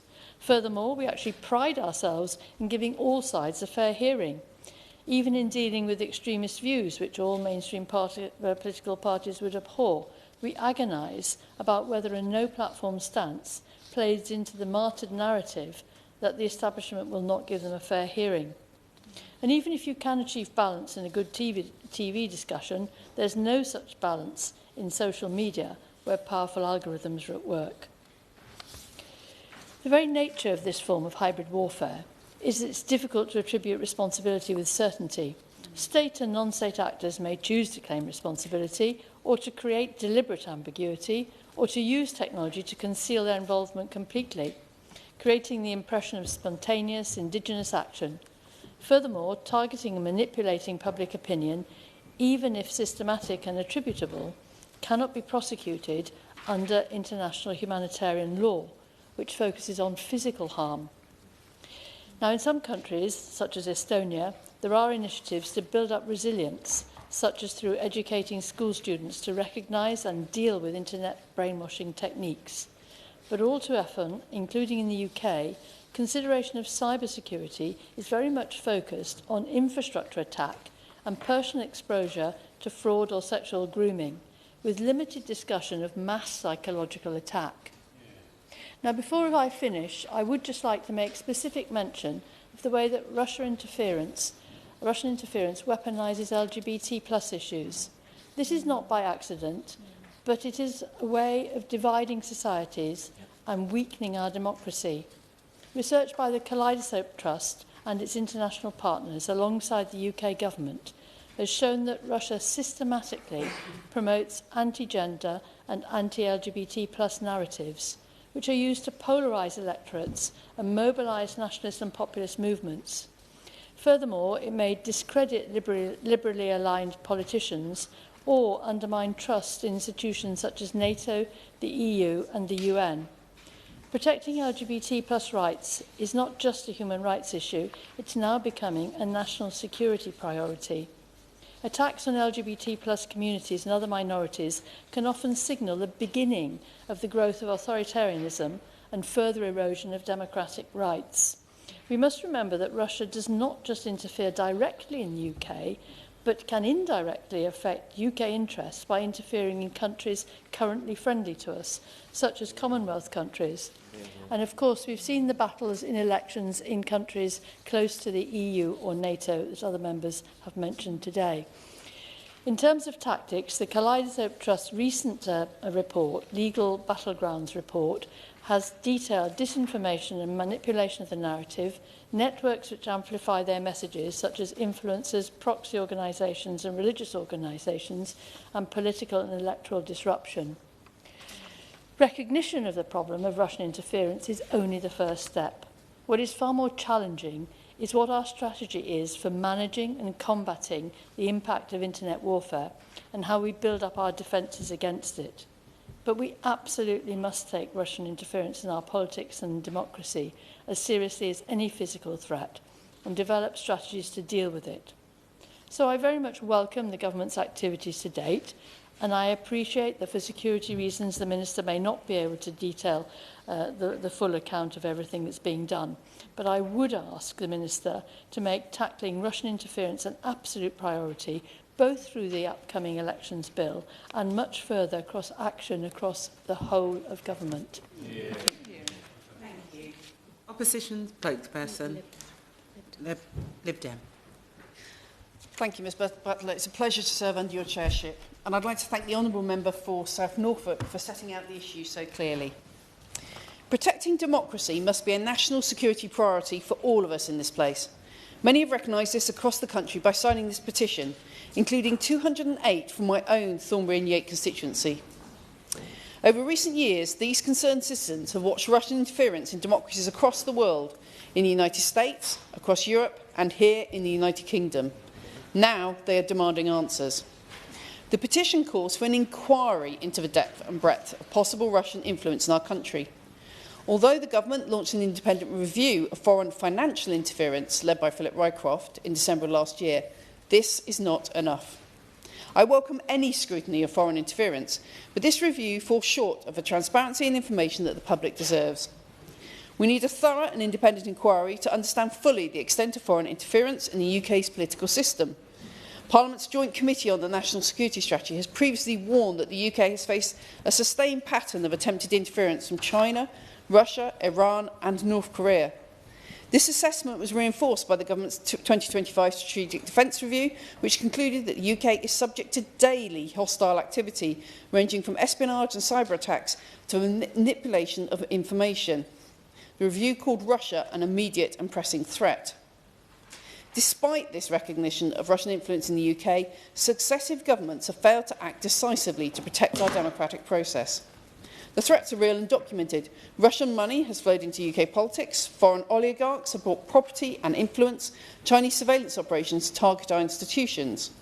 And has been mentioned repeatedly, Nathan Gill, the former leader of Reform UK in Wales, was jailed for accepting bribes from a pro-Kremlin operative to make pro-Russian speeches and statements.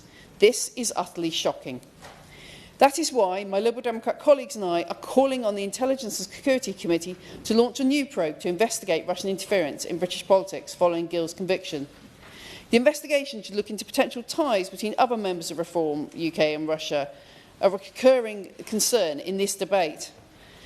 The Reform UK leader was previously paid to appear on Russia Today until it was banned in the UK, and once declared that Putin is the world leader he admires the most. We must move with urgency.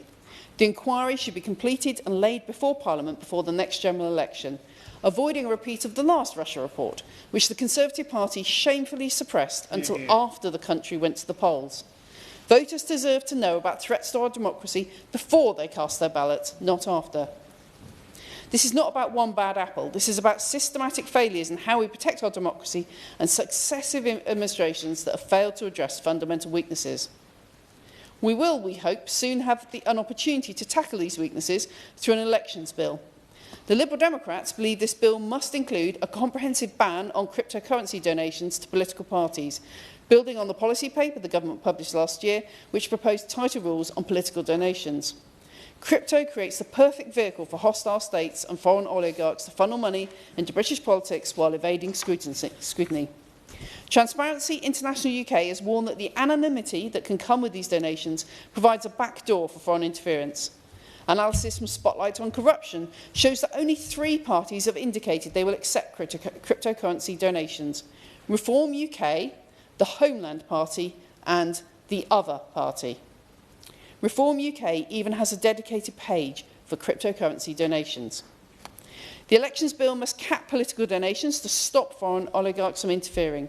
It must ensure transparency in political advertising. It must prevent foreign and dark money from influencing UK elections. Past loopholes have allowed opaque and corrupt funding of political parties, enabling foreign money to distort British politics. Transparency International has said that a foreign interference review is welcome, but donation caps are the only way to break the stranglehold of big money over British politics. Will she give way? I will. I thank her for giving way. Does she share my suspicion that the member for Clacton has described a gentleman, George Cottrell, as like a son to him, despite the fact that that individual is a convicted money launderer? What does she make of the potential connection between money laundering and cryptocurrency? I think it's extremely concerning, and that's why we would ban cryptocurrency donations. Alongside the new Elections Bill, we have to address the issues the previous Conservative government created and restore the pre-2022 independence for the Electoral Commission, ensure that the Commission has real enforcement powers with the resources they need to deploy them. And as others have mentioned, we must reform our electoral system. We must take a robust stance with hostile states like China and Russia. We must recommit to international partnerships that promote democracy and stability, including working with European and other democratic allies to coordinate our response to Russian interference. The government holds a substantial majority in this House, and they can push through legislation rapidly when they choose to. Few things can be more urgent than protecting our democracy. We call for a wide-ranging and properly funded public inquiry into potential Russian interference, including the 2016 EU referendum, with the report published as soon as possible. A public inquiry with the power to compel witnesses and documents is the only way to get to the bottom of these serious allegations. Transparency must be prioritised. This is about more than the failures and corruption revealed in... I will. Thank you very much about foreign interference and money in politics. Could she confirm today whether she has indeed submitted her thoughts to the Rycroft review that is underway at this current time? I haven't, but there's still time. A public inquiry with the power to... I said that, haven't I? Sorry. This is about more than the failures and corruption revealed in the Nathan Gill case. It's about a system that has long been not fit for purpose and establishments that want to keep things just the way they are because that suits their interests. Foreign states are now looking to exploit this with potentially catastrophic outcomes. There is a danger that citizens will stop believing their vote matters at all. We should use this situation to drive the changes that our country needs, that trust in politics demand, and that all our constituents deserve. I urge the Minister to announce an inquiry today. The threat to British democracy from foreign interference is clear and present and must be addressed urgently.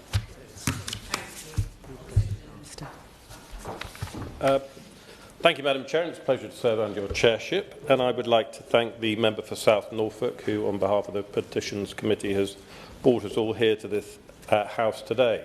I would particularly like to thank the 114,000 petitioners who wrote saying that they would like a public inquiry into Russian involvement in British democracy. I think that the Nathan Gill case and this petition actually does us a much greater good, because it has flushed out and given us the chance to shine a light on something which is way bigger than Nathan Gill, and that is the extent to which the Russians are attempting to infiltrate. I do also want to thank a number of speakers. Of course, I'll give way to my honourable friend. By Madam Chair, it's in relation to Russia's influence, and in particular, I want to mention about Russia's abuse and disregard for lives. I think of human rights. I think of persecution of religious minorities. I can give some examples of those right away, but I know that those of us who have stood up to condemn Russia for what they've done, have found ourselves being not allowed to travel to Russia. I'm not particularly worried. I'll never be in Russia anyway, but that's by the way. But the point I'm trying to make is this. 4 Baptist pastors in Ukraine in the Donbass region, they went missing, kidnapped, believed dead. Just as an example of what Russia's disregard for human rights, for religious persecution, for Christians, for those who have values in life. Does he agree when it comes to condemning Russia? We don't just condemn them for the issues that the Honourable Gentleman said, you condemn them as well for their abuse of human rights, for their persecution of religious minorities, and for their disregard for human life. It's difficult to know where to draw the line in our condemnation of Russian activity, but he makes a very powerful point. He could also have mentioned the theft and the indoctrination of those thousands of children. I'm sure that the whole House speaks as one when condemning activities such as that. The member for Kensington and Bayswater, who never misses an opportunity to raise the Abramovich billions. The member for North Herefordshire, who in a debate on Russian influence cleverly weaved in second jobs and electoral reform, which she normally adds to most of her speeches. The member for Bolton West, who talked about the one bad apple and attempted to disavow us of the notion that it was, and I will come back to that and hope that whilst there has been quite a lot of party politics played today, it is important that we don't turn a Nelsonian eye to one of the most obvious and worrying potential cases. The members for Leeds and Headingley, the member for Tewkesbury, who quotes Clausewitz, I look forward to returning to do so in kind shortly. The member for Oxford East, who talked about the post-shame world, I thought she made a very interesting point that the normal constraints on normal activity seem to be being cast off. And the member for Cardiff West, who said that we need to treat disinformation as the core security threat that it is, and I completely agree with that. And with her apologies to her constituents for my pronunciation, the member for Llanelli saying that we don't focus enough on the manipulation of our own people, and with a call to balance. The way in which I approach this debate is to look at 3 questions. Is the threat real? Is the perception of the threat high enough in the country and in this House? Or should the government be doing more to amplify it? And is the government's response sufficient? And the reason why all of this is crucial, and the member for Tewkesbury will be delighted to hear his second bit of Clausewitz of the day, and as the Minister knows only too well with his distinguished military career, we never tire of quoting Clausewitz at each other in the army. The first, the supreme, the most far-reaching act of judgment of the statesman and the commander that they have to make is to establish the nature of the war that they are embarking on. And so let us see the evidence as to whether the threat is real and whether the perception of the threat is sufficiently real. In the Strategic Defence Review of June 2025, the government said the UK is already under daily attack with aggressive acts from espionage and cyber attack and information manipulation, causing harm to society and the economy. In the same month, in the National Security Strategy, the government said the openness of our democracy and economy are national strengths. Therefore, it is vital to keep ahead of those who seek to exploit them with robust defences. Now, is the threat perception high enough? I can't remember which honourable member mentioned Estonia, but I have the pleasure to serve on the Defence Select Committee. And we visited Estonia and Finland in, I think it was February last year. And I can tell honourable members that the proximity to the geographical border with Russia focuses the mind considerably. From memory, the Finnish people have 4 million, a population of 4 million. They can put 3.5 million of them underground within a moment's notice. Equally, they can field an army of 200,000 with 2 weeks' notice. And they too have cyber resilience and anti-grey zone units which are working with the Estonians and a number of other Baltic states in order to counter the disinformation and grey zone activity. And I do feel that we, in this country, because of our geographic proximity or distance from Russia, fail to have that same focus, and we must.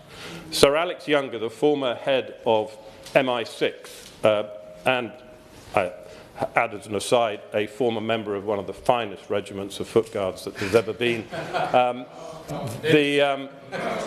he came and gave evidence at the Defence Select Committee, and he said that the United Kingdom, actually the attack surfaces of the digital attack surfaces of the United Kingdom are actually far broader and greater than a number of our European neighbours.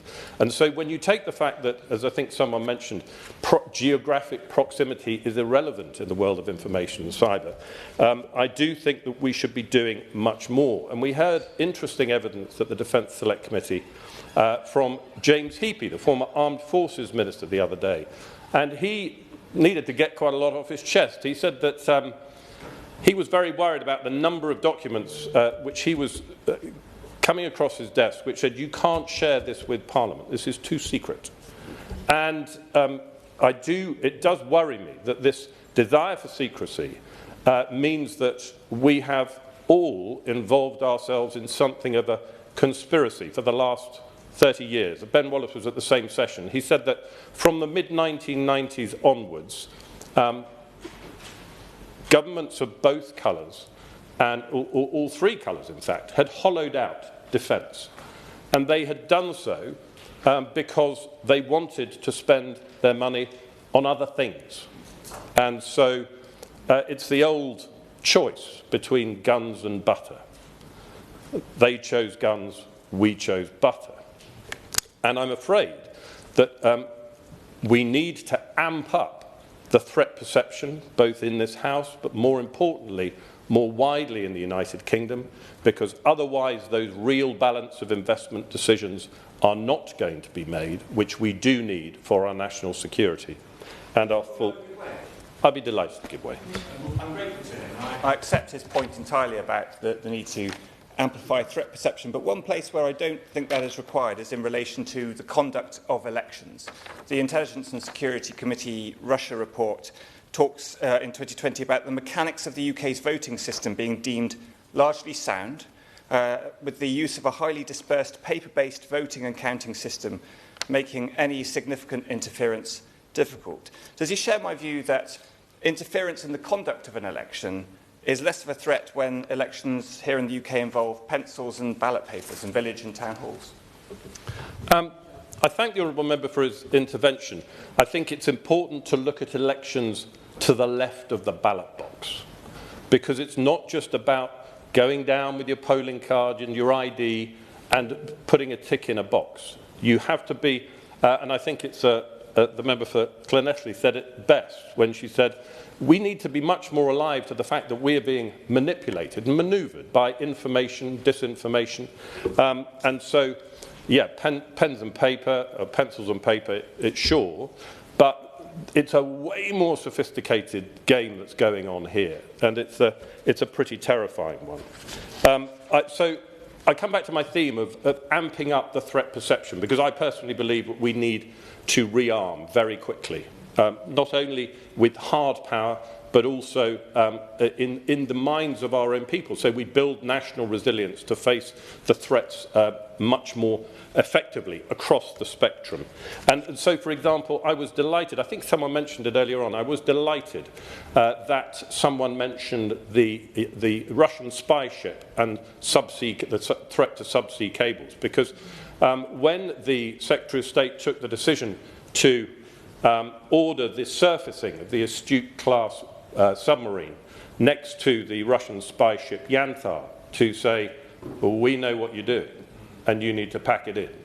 But most importantly, made that information public and in the newspapers in order to ensure that the public had that threat perception. Yeah, delighted to give way. Gentlemen are giving way.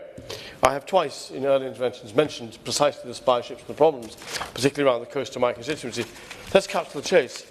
Does the honourable gentleman agree with me that really we do not have enough Royal Navy surface ships, never mind the submarines? Because I haven't seen a single Royal Navy ship anywhere around the coast of my constituency, not since Joint Warrior a couple of years ago. The clever ones are the ones that the honourable member can't see, of course. But I do actually agree with him that we do need to look at, urgently, we need to look at defence investment in hard power. And I know it is a source of huge frustration in our defence industry, both domestically and overseas, that the government has failed to agree the defence investment plan, because when I was in the Ministry of Defence, we had an old adage which was plans without resources are hallucinations. And at the moment, the defence, our defence industry are dining on fresh air at the moment, because the defence investment plan has not yet been mentioned. So I do want to just mention, and we have got time, so I'm going to indulge the chair. I do just want to mention this Nelsonian eye. Honourable members will remember in, I think, September last year, when the British ambassador to America, the United States of America, was sacked, and the member for Pocklington and Goole secured an emergency debate, and many, I'm sure, spoke in it.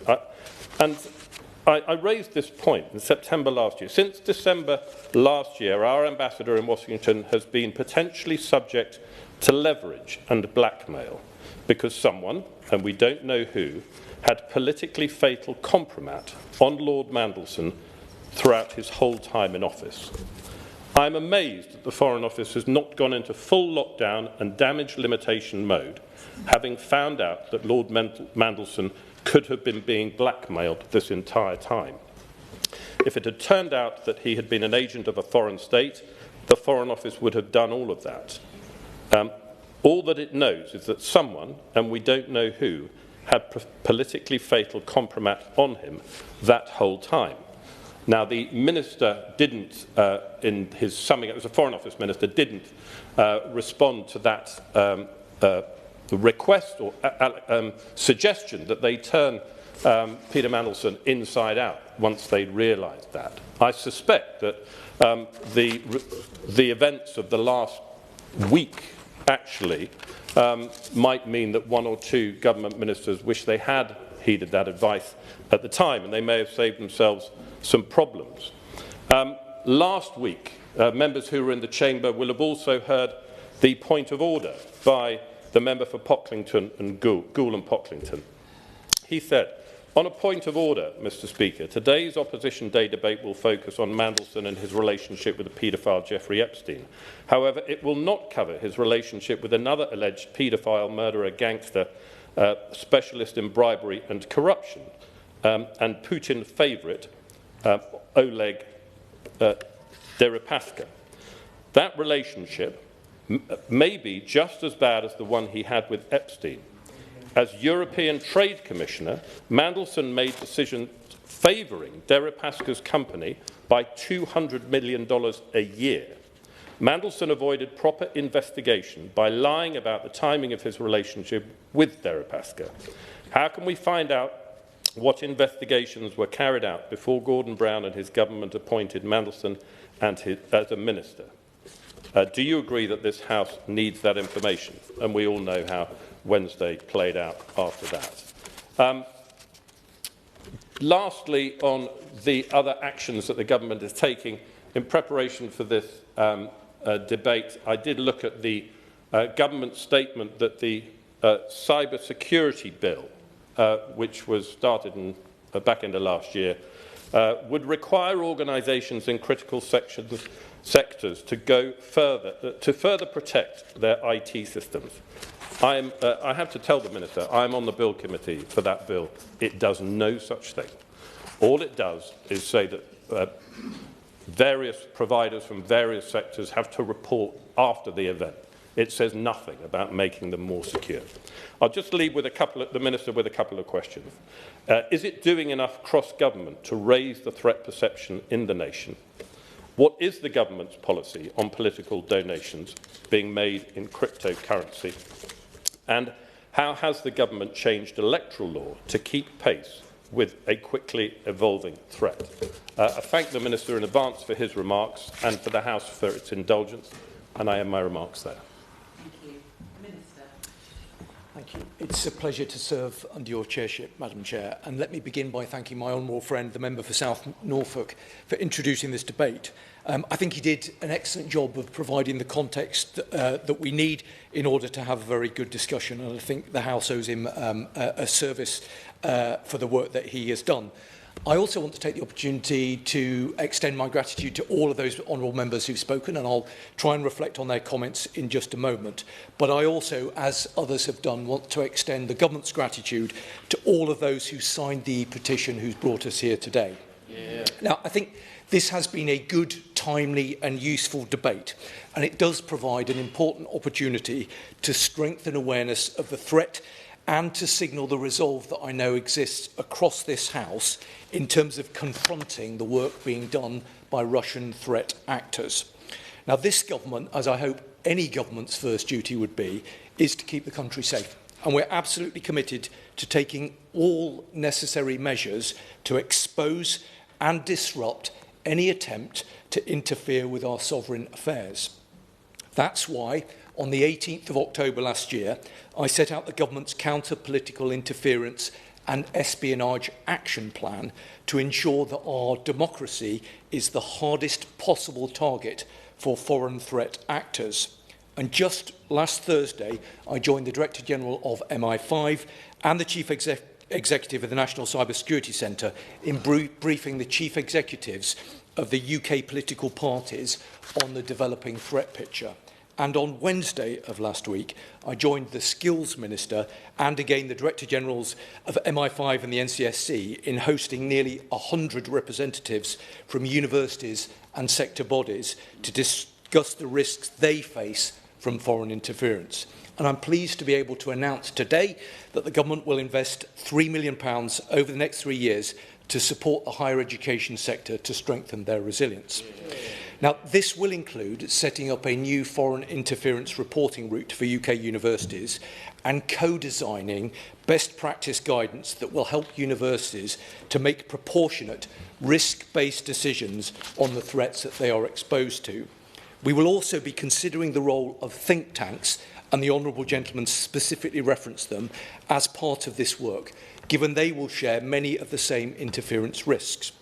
Now, this e-petition calls for a public inquiry into Russian influence in UK democracy. And as the Security Minister, I'm very proud to have the opportunity to work very closely with our intelligence and security agencies who are working tirelessly to monitor and disrupt Russian threats to UK politics.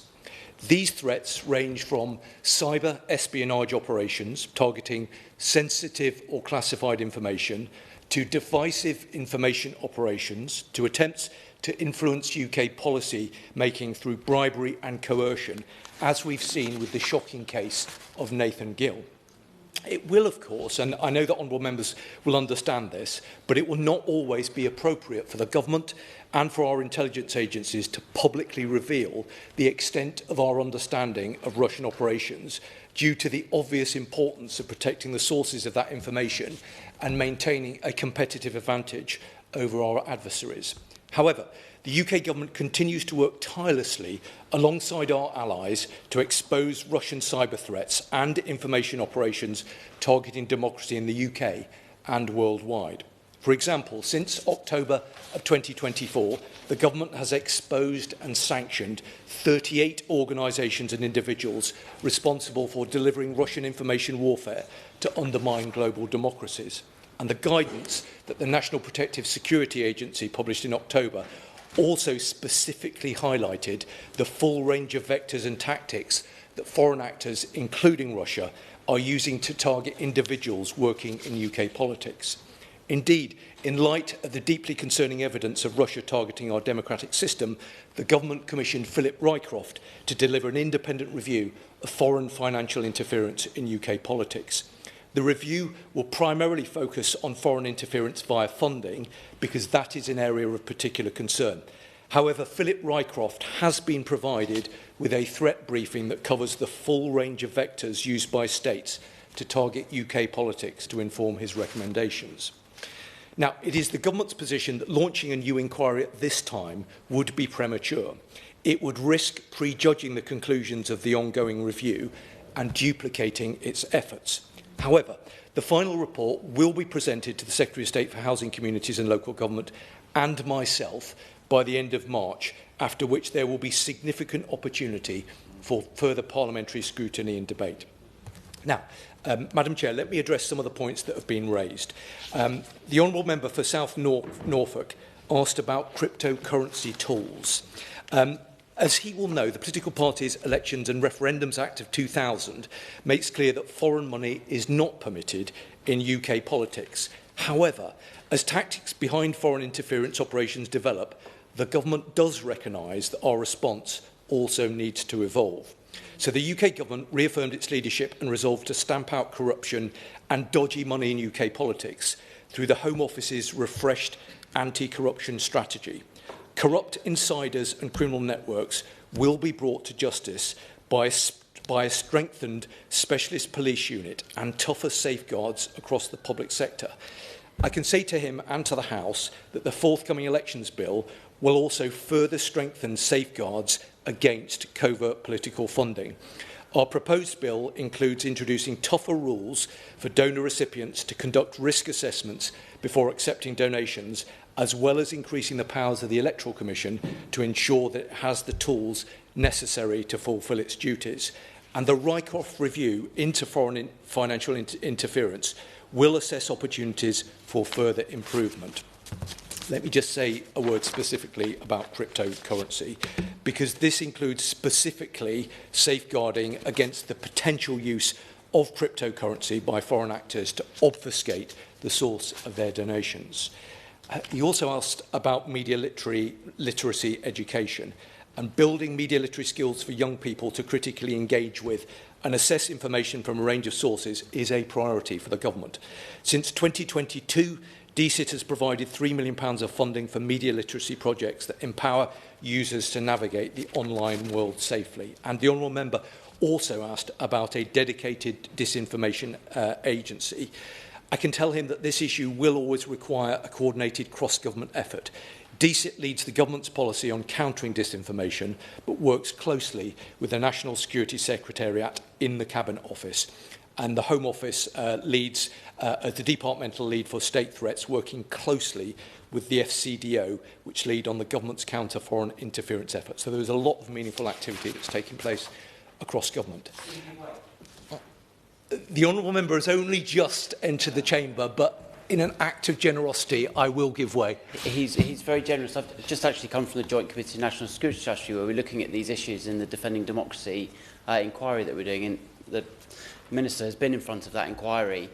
With respect to the elections bill, when will that be coming forward? Or perhaps an easy way to answer that question is, which is the first election that will take place under that new elections bill and will be protected with those wider measures that he just set out? Okay, well, I'm grateful to the Honourable Member for his intervention and for the important work that he's doing on his committee. I really welcome the scrutiny that they provide, and I give him an assurance of the seriousness with which we take these matters. I think you will have heard the comments that I made specifically about the Rycroft review. The scheduling of the Rycroft review has been designed to ensure that it reports by the end of March in order to inform further legislation. And it's not for me as a Security Minister, it's very much a matter for the Leader of the House to talk about the scheduling of further legislation. But he will know that that is a piece of legislation that is being led by MHCLG, working closely with colleagues across government. But I think I owe him a response to the important point that he made about when these legislative tools will impact on our evolving democratic process. I can give him an absolute assurance that working through the Defending Democracy Task Force, which I chair, we have done a lot of work in this Parliament already to ensure that the elections that will be taking place in May of this year, whether they are in Wales, Scotland or in England, and also, of course, there'll be elections taking place in Northern Ireland in 2027, are the local institutions in those areas are as best prepared as they possibly can be. And there is very close working relationship taking place at the moment between central government here and the devolved institutions to make sure that those elections are as free and as reasonably and fairly contested as they possibly can be. Let me, with your permission, Madam Chair, turn to some of the other contributions that have been made. The Honourable Member for Ceredigion-Preseli, which is a beautiful part of the world, which I know and remember fondly from my time at Aberystwyth University.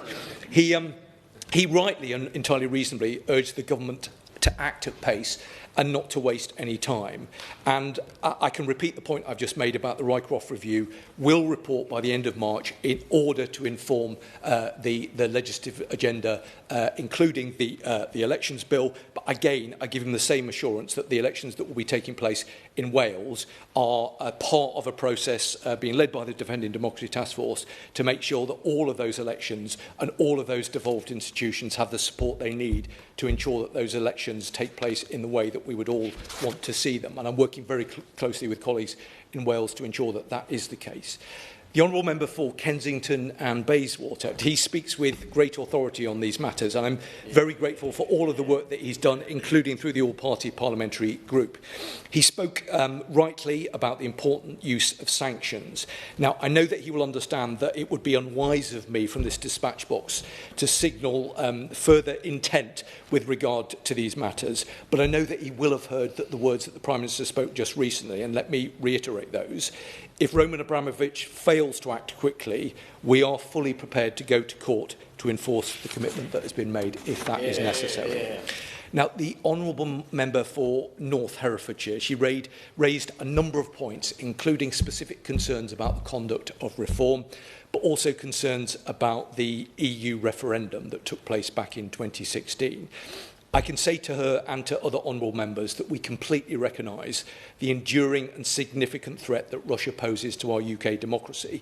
And of course, we are absolutely committed to ensuring that we are as well protected to all forms of foreign interference. That's why we're doing work through the Defending Democracy Task Force. That's why I launched the government's counter-political interference and espionage action plan before Christmas. And that's why we've now commissioned an independent review into foreign financial interference in her UK politics. She did specifically mention, I think, the ISC. Let me just say to her, because a couple of other honourable members mentioned it, that reports that are produced by the Intelligence and Security Committee, including the Russia report, contain highly classified material which could damage the operational capabilities of UK intelligence agencies if published unredacted. So I hope that she understands that we have to be very careful in terms of the publication of those reports. She specifically asked about the elections bill. I know that she will understand that it is an MHCLG lead, but this does provide, I think, a very important opportunity to strengthen our legislative response to the threats that we face, and we very much welcome her contribution to that process. Now, the Honourable Member for Bolton West, he knows a lot about these matters, and I'm very pleased that he's going to be taking the opportunity to engage directly with Philip Rycroft. He raised important points about the funding of reform. Now, I have to say, Madam Chair, it is disappointing that there are no members of reform here to defend their record. And whilst, of course, it is absolutely right that all of the decisions taken by government are scrutinised not only by this House, but by the media. That is very important, and I would not have it any other way. But I also think that it is important that there is a scrutiny attached to those, particularly those individuals who aspire to serve in the highest office, that similarly they are also subjected to meaningful scrutiny. And I'm very pleased that the House has been able to do that this afternoon. I'm grateful to the Honourable Member for the critique that he helpfully offered. The Honourable Member for Mid-Dumbartonshire, she made an important point about the importance of acting in concert with our allies. I think she's absolutely right about that, and that's why we seek to work very closely with our international partners on these matters. She raised a number of other very helpful and constructive points, some of which I believe had been addressed in the statement that was given to the House by the Chief Secretary to the Prime Minister precisely at the moment that she was asking some of those questions. So I hope that she might find a moment later to check back on the record, and I hope the questions that she's raised have been answered. The Honourable Member for Leeds Central and Headingley, again, he speaks with great authority on these matters, and I know that the whole House will appreciate the very important work that he does in support of Ukraine. And I know that the whole House will understand the vital importance of the work that he does and ensuring that our friends and allies in Ukraine prevail against their struggle with Putin's illegal invasion. One of the things, Madam Chair, that I am particularly proud of is the cross-party support that there is for that endeavour. And I'm very grateful to the Honourable Member for the leadership role that he has played in that regard. The Honourable Member for Tewkesbury was the first, but not the only member to quote Clausewitz, and I particularly enjoyed the reference that he offered. Like other members, honourable members, he raised deeply concerning points about reform. And again, Madam Chair, I have to say it speaks volumes that not one member, not even one of their more keenly recently recruited members, are here to respond. And I think that that is a great shame. The Honourable Member will have heard the response that I gave earlier in response to the point made by another Honourable Member about the ISC report. But given I believe very firmly in this being a cross-party endeavour, I'd be very happy to discuss these matters further with him. The Right Honourable Member for Oxford East, I thought, made an excellent contribution.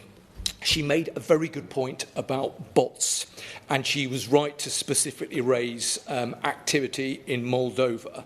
And she's also right to assert the need to ensure that our legislative framework and our wider response is geared to the nature of the threat that we face now and not in the past.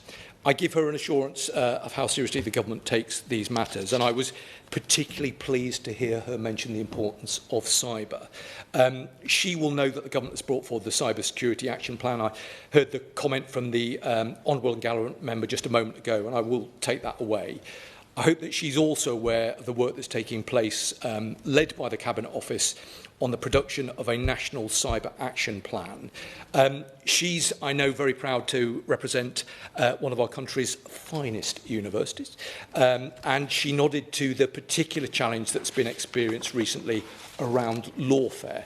That is a point that is very well made, and I'm grateful for her welcoming of the new reporting route that the government has announced, which is an initial step.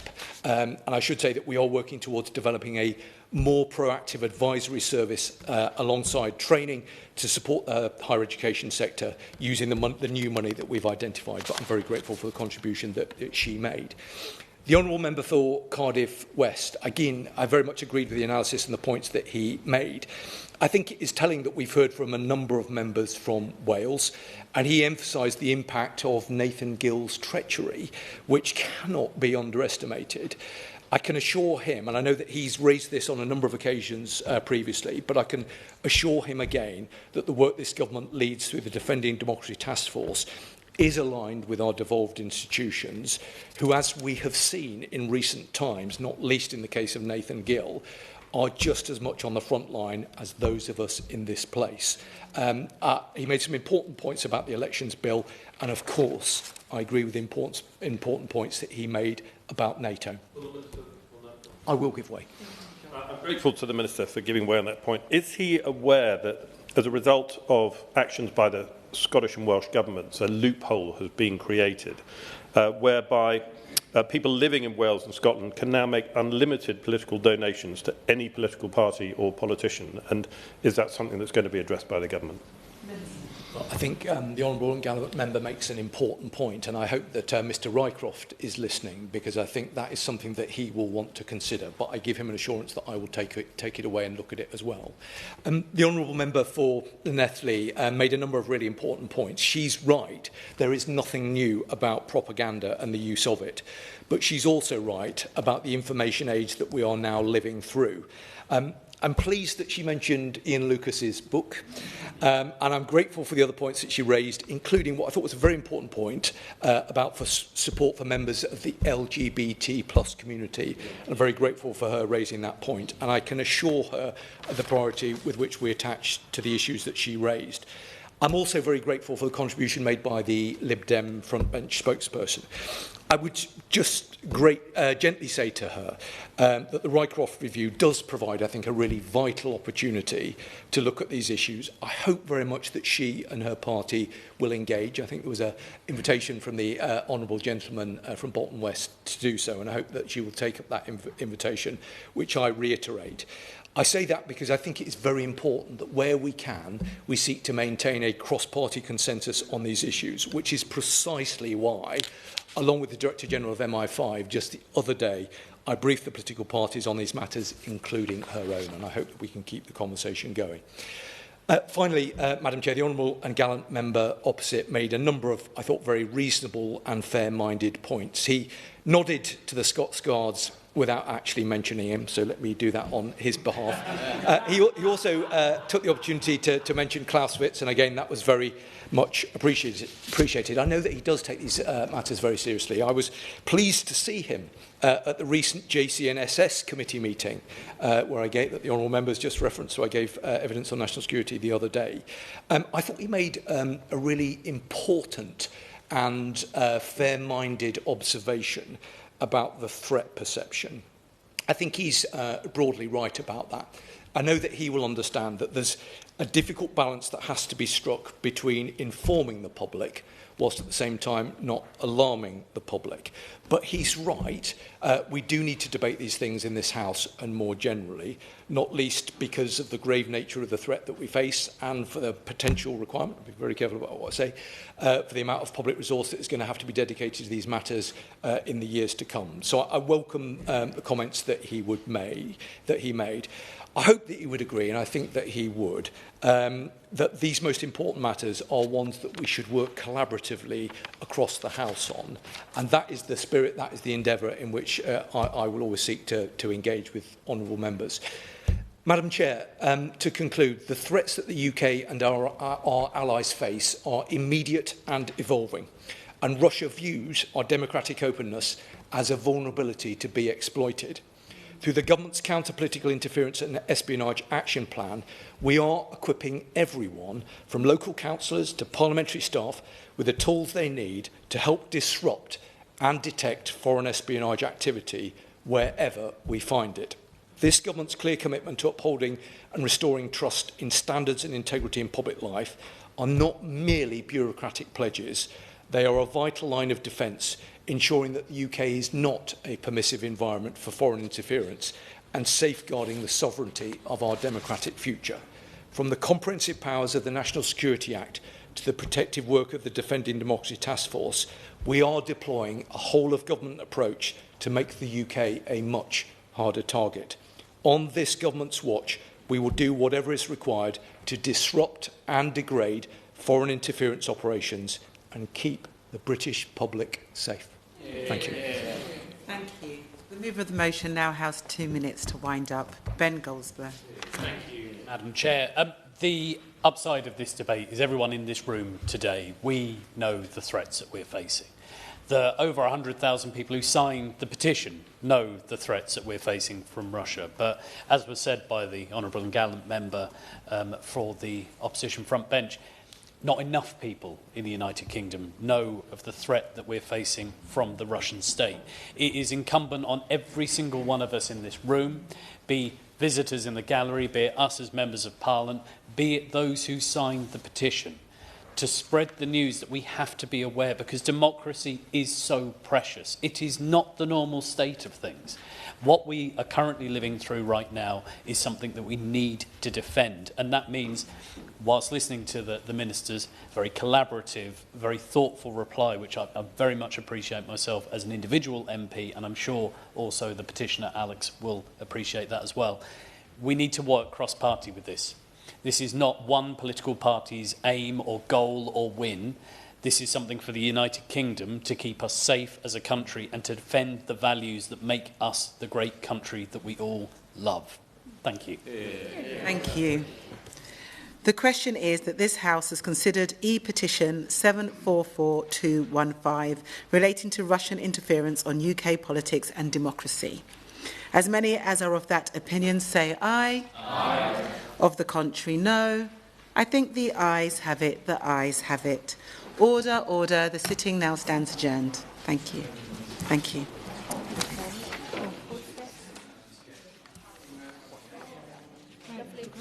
Brilliant. Thank you very much.